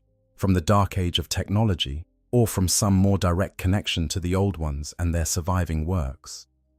When the custodian Diocletian Koros asked the Emperor about the origin of the technology behind his Webway project, the Emperor refused to give a definitive answer. Yet he said that he either improved on technology from the dark age of technology or possibly came up with the idea on his own. But the evasion itself is telling. The Emperor, who was not known for false modesty, did not want to explain where his knowledge came from. Perhaps he did not know for certain, or perhaps he knew, and the truth was something he did not wish to share. These are mysteries that the law has deliberately left unresolved. They are threads that hang loose, inviting us to pull on them and see where they lead. And that is part of what makes the Old Ones such a compelling part of the Warhammer 40,000 universe. They are not a closed chapter. They are an open question, a mystery that has been waiting 60 million years for an answer. Now, before we wrap up this journey, I want to take a step back and talk about the Old Ones in a broader context, not just as characters in a fictional universe, but as a narrative device, a storytelling tool that does something really clever with the Warhammer 40,000 setting. The Old Ones serve as the ultimate origin point. They are the answer to the question that every world builder eventually has to address. Where did it all come from? How did the galaxy get to be the way it is? Why are there so many intelligent species scattered across the Milky Way? Why does the warp exist as it does? Why do the orcs fight? Why do the Aeldari feel so deeply? Why does the galaxy of the 41st millennium look the way it looks? The Old Ones answer all of these questions. They are the root cause, the prime mover, the original sin, if you want to use theological language. They built the galaxy and then lost control of it, and everything that has happened since is in one way or another a consequence of their actions and their failures. The Chaos Gods exist because the Old Ones created psychically powerful species whose emotions destabilize the warp. The Orcs exist because the Old Ones created the Krork as weapons of war. The Aeldari exist because the Old Ones created them as psychic soldiers. The Necrons exist in their current form because the Necrontyrs' jealousy of the Old Ones drove them into the arms of the Satan. Even the Imperium of man, the most dominant civilization in the 41st millennium, may owe its existence to the Old One's intervention in the evolution of early humanity. Everything loops back to the Old Ones. Everything is connected to them, and yet they are absent. They are the ghost in the machine, the absent parent whose decisions still shape the lives of their children millions of years after they have gone. The galaxy of the 41st millennium is the Old One's orphan, a creation that has been left to fend for itself in a universe that its creators made more dangerous and more complicated than it needed to be. And that, I think, is what makes the Old Ones so fascinating. They are not present in the stories we read and the games we play. They are not characters we can interact with or follow on adventures. But they are there, behind everything, the ultimate architects of the grim darkness that defines the 41st millennium. There is a version of the Warhammer 40,000 universe in which the Old Ones never fell. A universe in which the war in heaven was avoided, and in which the Necrontyre were offered help instead of being turned away, in which the warp remained calm and the webway remained intact, and the galaxy continued to be the nurturing garden that the Old Ones had worked so hard to cultivate. In that universe, there are no chaos gods, there are no demons, there are no enslavers. The Eldari live in peace, their psychic potential guided by wise mentors toward constructive rather than destructive ends. The Krork are never created, because there is no war for them to fight. Humanity evolves on terror without interference, developing at its own pace under the gentle light of a yellow star. The galaxy is quiet, ordered, beautiful, alive. That universe does not exist. It was destroyed by a combination of jealousy, desperation, and the law of unintended consequences, from the Old One's refusal to share the secret of immortality. The Necrontyre's rage, the Satan's hunger, the young race's emotions bleeding into the warp, the enslaver's breaching reality. One thing led to another, and another, and another, in a chain of causation that stretches from the primordial past to the present day, each link forged by decisions that seemed necessary at the time, but that led, inexorably, to catastrophe. And that is the final lesson of the Old Ones. That history is not a straight line. That the decisions of the past echo through the present in ways that no one could have predicted. That even the wisest, most powerful, most patient beings in the universe can set in motion forces that they cannot control. The Old Ones were not fools. They were not careless. They were not malicious. They were, by all accounts, the closest thing to benevolent gods that the galaxy has ever known. And they still fell. They still failed. They still left behind a galaxy that is darker and more dangerous and more full of suffering than the one they found. If that is not the essence of Grimdark, I do not know what is. Let me leave you with one final thought, one final image, one final echo of the Old Ones and their extraordinary, tragic, endlessly fascinating story. Somewhere in the galaxy, on a world that has no name in any language spoken by any living being, there is a ruin. It is very old, older than the Imperium, older than the Eldari Empire, older than the memory of any species that currently exists. It is made of a material that does not occur naturally, a substance that was shaped by minds rather than by hands, by psychic will rather than by physical force. The ruin is partially buried, half swallowed by the earth and the vegetation of a world that has been growing wild for longer than human civilization has existed. The wind moves through it with a sound like breathing. The light falls on it in patterns that seem almost deliberate, as if the ruin is still trying to communicate something to anyone who might be watching. No one is watching. No one has watched for a very long time. The world is uninhabited, lost in a backwater region of the galaxy that no one has any reason to visit. The ruin sits in silence, patient and still, waiting for something that may never come. A visitor, a student, a being curious enough and wise enough to look at this crumbling relic of a vanished age and understand what it represents. It represents the Old Ones, not their power, not their technology, not their psychic mastery, or their genetic engineering, or their webway, or their wars. It represents their patience, their willingness to wait, their faith that, given enough time, life would find its way to where it needed to be. The ruin has been waiting for 60 million years, and it will wait for 60 million more if it has to. Because the old ones built things to last. They built things with the patient confidence of beings who knew that the universe was vast and that time was long and that nothing truly important ever happened quickly. The ruin waits, the galaxy burns, and somewhere in between, in the space between the patience of the ancient and the fury of the present, there is a story that has not yet been told. The story of what happens when the Old One's creations finally grow wise enough to understand what they were, and what they lost, and what they might still become. That story is still being written. It is being written on 1,000 battlefields, and in 1,000,000 ships, and in the hearts and minds of every sentient being that draws breath under the light of the Milky Way's 400 billion stars. It is being written by the Aeldari as they struggle to survive the consequences of their own excess. It is being written by the orcs as they charge, laughing, into the teeth of every enemy the galaxy can throw at them. It is being written by the Necrons as they awaken from their long sleep and try to reclaim a galaxy that has moved on without them. It is being written by humanity as it fights and fails and fights again, clinging to survival with a stubbornness that the Old Ones would have recognized and perhaps even admired. Yet we are all the Old Ones' children, in one way or another. We are all living in the garden they planted and the ruins they left behind.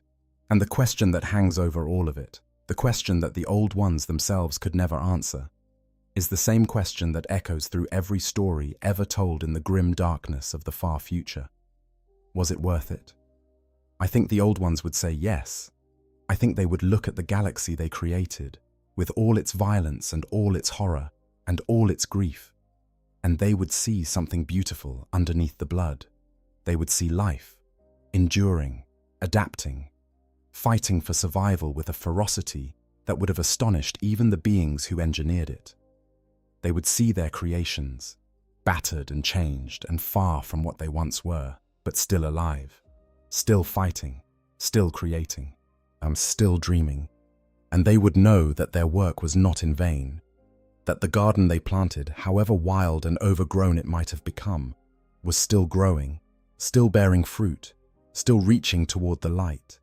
In the grim darkness of the far future, where there is only war and the laughter of thirsting gods, the Old Ones stand as a reminder of what the galaxy once was and what it might have been. A galaxy of nurtured life and careful cultivation, of worlds connected by golden highways and species guided toward greater and greater heights of intelligence and beauty. That galaxy is gone now, destroyed by the very war that was meant to preserve it. But the dream of it lingers, like the echo of a song heard long ago, like the warmth of a fire that has been reduced to ashes and memory. And somewhere, perhaps in the deepest corners of the webway or the farthest reaches of the intergalactic void, there may still be a flicker of that dream, a last survivor, a hidden refuge, a fragment of a civilization that was old when the stars were young. Before I let you go, there are a few more threads I want to pull on, a few more connections I want to draw between the Old Ones and the galaxy they left behind. Because the more you look at the lore, the more you realize just how deeply the Old Ones' influence runs. How many of the things we take for granted about the Warhammer 40,000 universe are direct or indirect consequences of decisions made by beings who have been dead for 60 million years. Consider the Tyranids, these extragalactic devourers, these hive-minded monsters that consume all biomass in their path, and are drawn to the galaxy by the light of the Astronomicon, the psychic beacon projected by the Emperor of Mankind from the Golden Throne on Terra. But some scholars have suggested a deeper connection. The galaxy that the Old Ones built was extraordinarily rich in biological diversity. They seeded thousands of worlds with life. They engineered ecosystems of staggering complexity. They created species with powerful psychic abilities that radiated energy into the warp and, by extension, into the broader universe. The galaxy was, in a sense, a psychic bonfire, blazing with the combined psychic output of billions of sentient beings across thousands of worlds. Is it possible that the Tyranids were drawn not just by the Astronomicon, but by the overall psychic richness of a galaxy that the Old Ones had spent millions of years filling with life? That the Old Ones' great work of creation, their patient seeding and cultivation of worlds, made the galaxy into a beacon so bright that it could be seen from beyond the intergalactic void? If so, then the Tyranid invasion, the greatest existential threat the galaxy has ever faced, is yet another unintended consequence of the Old One's legacy. Consider the nature of psychic power itself. In the 41st millennium, psykers are both feared and essential. They are the navigators who guide ships through the warp. They are the astropaths who transmit messages across interstellar distances. They are the librarians and the sorcerers, the witch hunters and the demon summoners, the saints and the heretics. Psychic power is woven into the very fabric of galactic civilization, as essential to the Imperium's survival as oxygen or water. And yet, that power is dangerous. Every psyker is a potential gateway to the warp. Every uncontrolled psychic discharge risks tearing open the barrier between the material universe and the realm of chaos. The black ships of the Inquisition roam the galaxy collecting unsanctioned psykers, feeding them to the Golden Throne or binding them into the service of the Imperium before they can become a threat. All of this traces back to the Old Ones.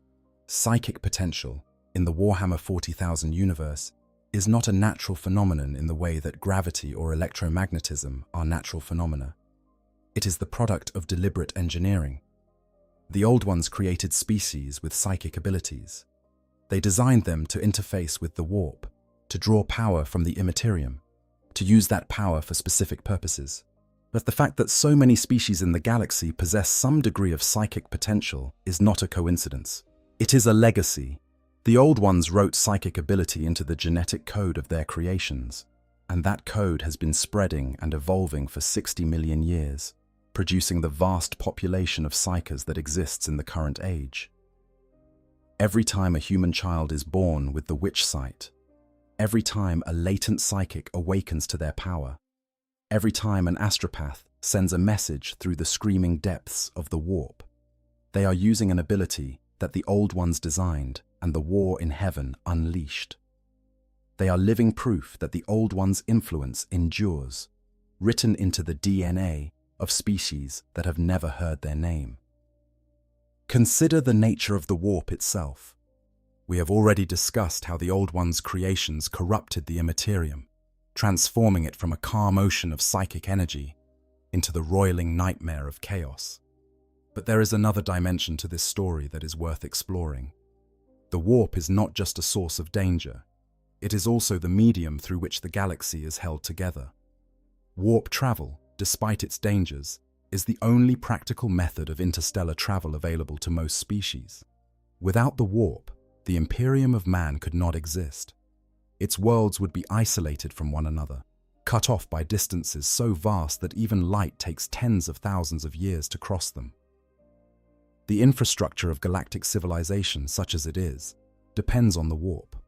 And the warp, in its current state, is a product of the Old Ones' legacy. This creates a fascinating paradox. That the Old Ones created the conditions that corrupted the warp, but they also created the conditions that made the warp useful. The webway, their greatest achievement, is a protected pathway through the warp. The psychic abilities they gave to their creations allow those creations to navigate the warp, to communicate through it, to draw power from it. The galaxy, as it currently exists, with all its wars and all its horrors, would not be possible without the Old Ones' legacy. Take away the warp, take away psychic power, take away the webway, and the galaxy becomes a collection of isolated star systems, each one cut off from the others by the impassable gulf of interstellar space. There are no empires. There are no great wars. There are no chaos gods and no demons and no black crusades. Just silence stretching between the stars. In a sense, as the Old Ones created the stage upon which every drama in the Warhammer 40,000 universe plays out, they built the infrastructure. They created the actors.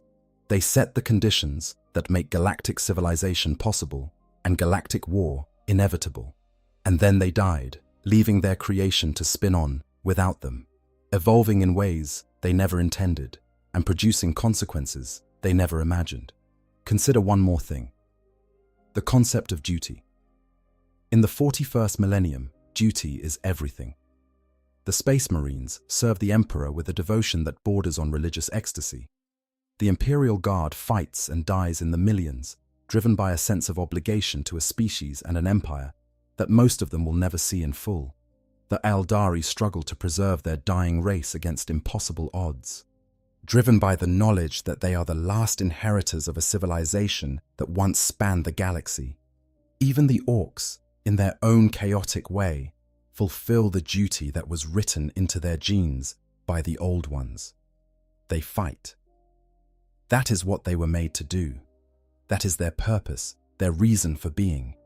The fundamental imperative that drives every Orc from the moment it emerges from a spore to the moment it dies in the joyful fury of combat. Duty is the thread that connects every faction, every species, every individual in the Warhammer 40,000 universe. And at its root, duty is the Old Ones concept. The Old Ones felt a duty to the galaxy, a duty to create, a duty to nurture, a duty to protect. They did not have to seed worlds with life. They did not have to guide the evolution of lesser species. They did not have to build the webway, or create the young races, or fight the war in heaven. They could have simply existed, immortal and content, enjoying the fruits of their own mastery, without concern for anything beyond their own well-being. But they chose not to. They chose to take responsibility for the galaxy, to make it their garden, to tend it and protect it and fill it with life. That choice, that sense of duty, is the foundation upon which everything else is built. The Eldari inherited it from the Old Ones who created them. The Orcs carry it in their genes, however unrecognizable it might be in its current form. Even humanity, with its fierce determination to survive and its stubborn insistence on building empires and fighting wars, may be expressing a duty that was written into the species' potential by the Old Ones millions of years before the first human city was built. The Old Ones are gone, but their sense of duty lives on in every species that fights to survive in the grim darkness of the far future. In every soldier who holds the line, in every psyker who battles the demons of the warp, in every parent who protects their child, in every leader who sacrifices everything for the people they serve. The duty that the Old Ones felt toward the galaxy has been inherited by the galaxy's inhabitants, passed down through millions of years of evolution and cultural development and genetic engineering, transformed and adapted, and made new by each species that carries it. And in that way, the Old Ones are still with us, still guiding us, still shaping our choices, our values, our very concept of what it means to be alive and to have a purpose in a universe that often seems indifferent to our existence. That, I think, is the most beautiful and the most tragic thing about the Old Ones' story. They failed. Their civilization was destroyed. Their garden was overrun. Their creations turned against them.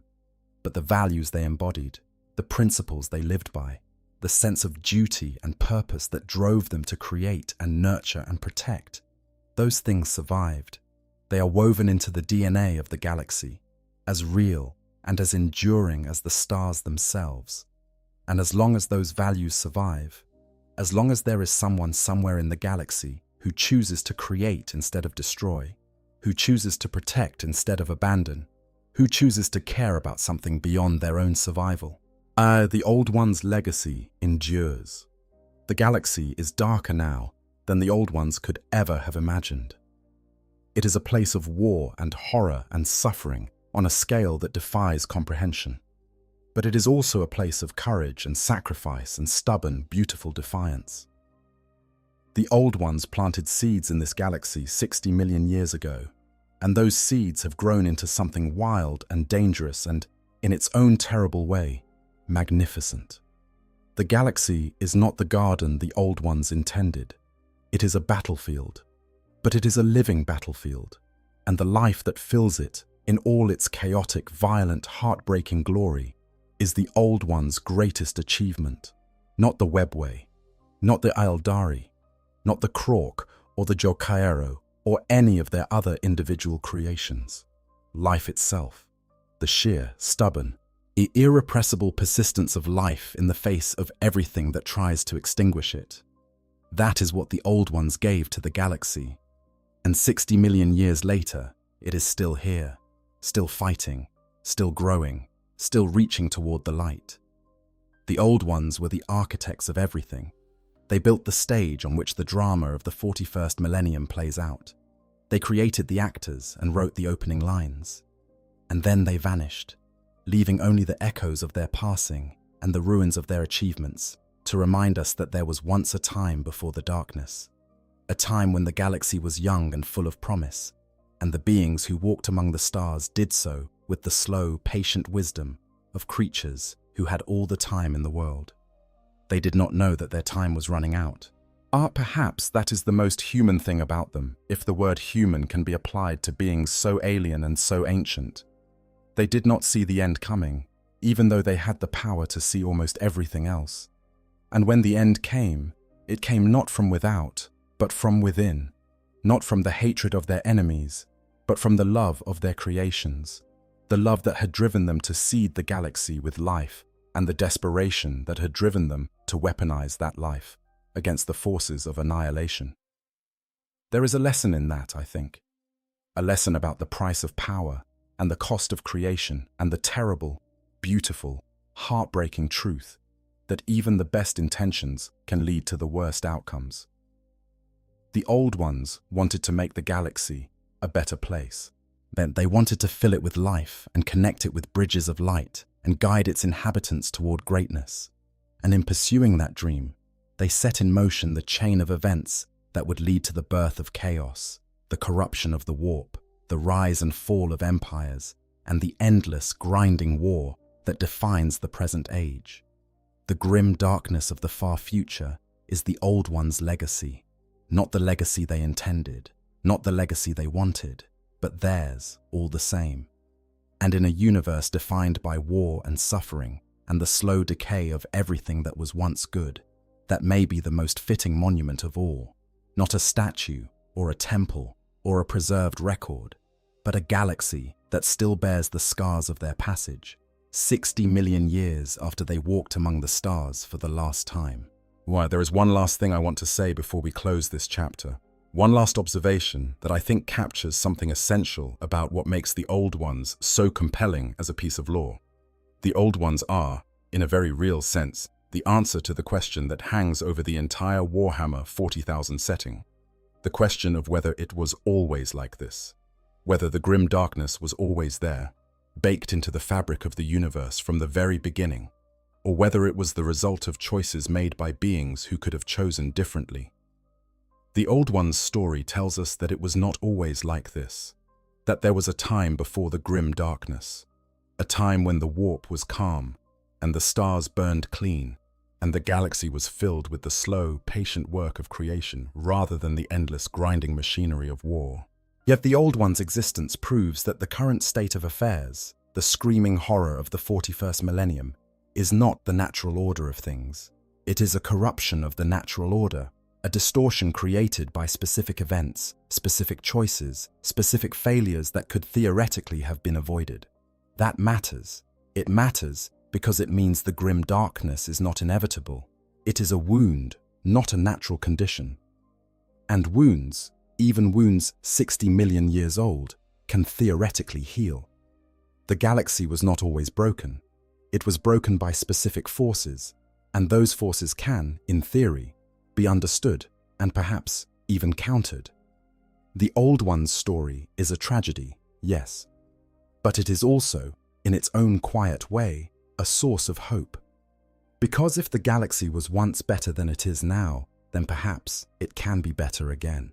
And perhaps the garden can be replanted, perhaps the webway can be restored, perhaps the warp can be calmed. These are not likely outcomes, they are not probable outcomes, but they are possible outcomes. And in a setting defined by hopelessness and despair, the mere existence of possibility is a radical thing. The Old Ones knew that.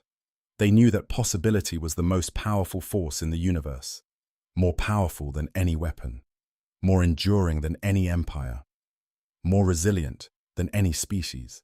Possibility is what drove them to create. Possibility is what sustained them through millions of years of patient work. And possibility is what they left behind, encoded in the genes of their creations and the structure of their webway and the fundamental nature of a galaxy that they spent their entire existence trying to make better. As 60 million years later, that possibility still exists. It is battered and scarred and buried under layers of war and corruption and suffering. But it is there. And as long as it is there, the Old One's dream is not entirely dead. And that, my friends, is the story of the Old Ones, the first ones, the architects of everything, the gods who fell. Thank you for staying with me through this journey into the deepest past of the Warhammer 40,000 universe. If you enjoyed this exploration, please consider hitting that like button and subscribing to the channel. It helps more than you know, and it means I can keep making these deep dives into the lore we all love so much. Leave a comment and let me know what you think about the Old Ones. Do you believe they are truly extinct? Or do you think some of them might still be out there, and hiding in the shadows of the webway or the emptiness between galaxies, waiting for the right moment to return? I would love to hear your theories. Until next time, stay curious, stay immersed, and remember, in the grim darkness of the far future, there is only war. But once, a very long time ago, there was something else. And the echo of that something else is still ringing through the stars. Until next time, take care of yourselves, sleep well, and remember, in the grim darkness of the far future, there is only war. But once, a very long time ago, there was something else, something better. And maybe, just maybe, some fragment of that something still survives, waiting to be found.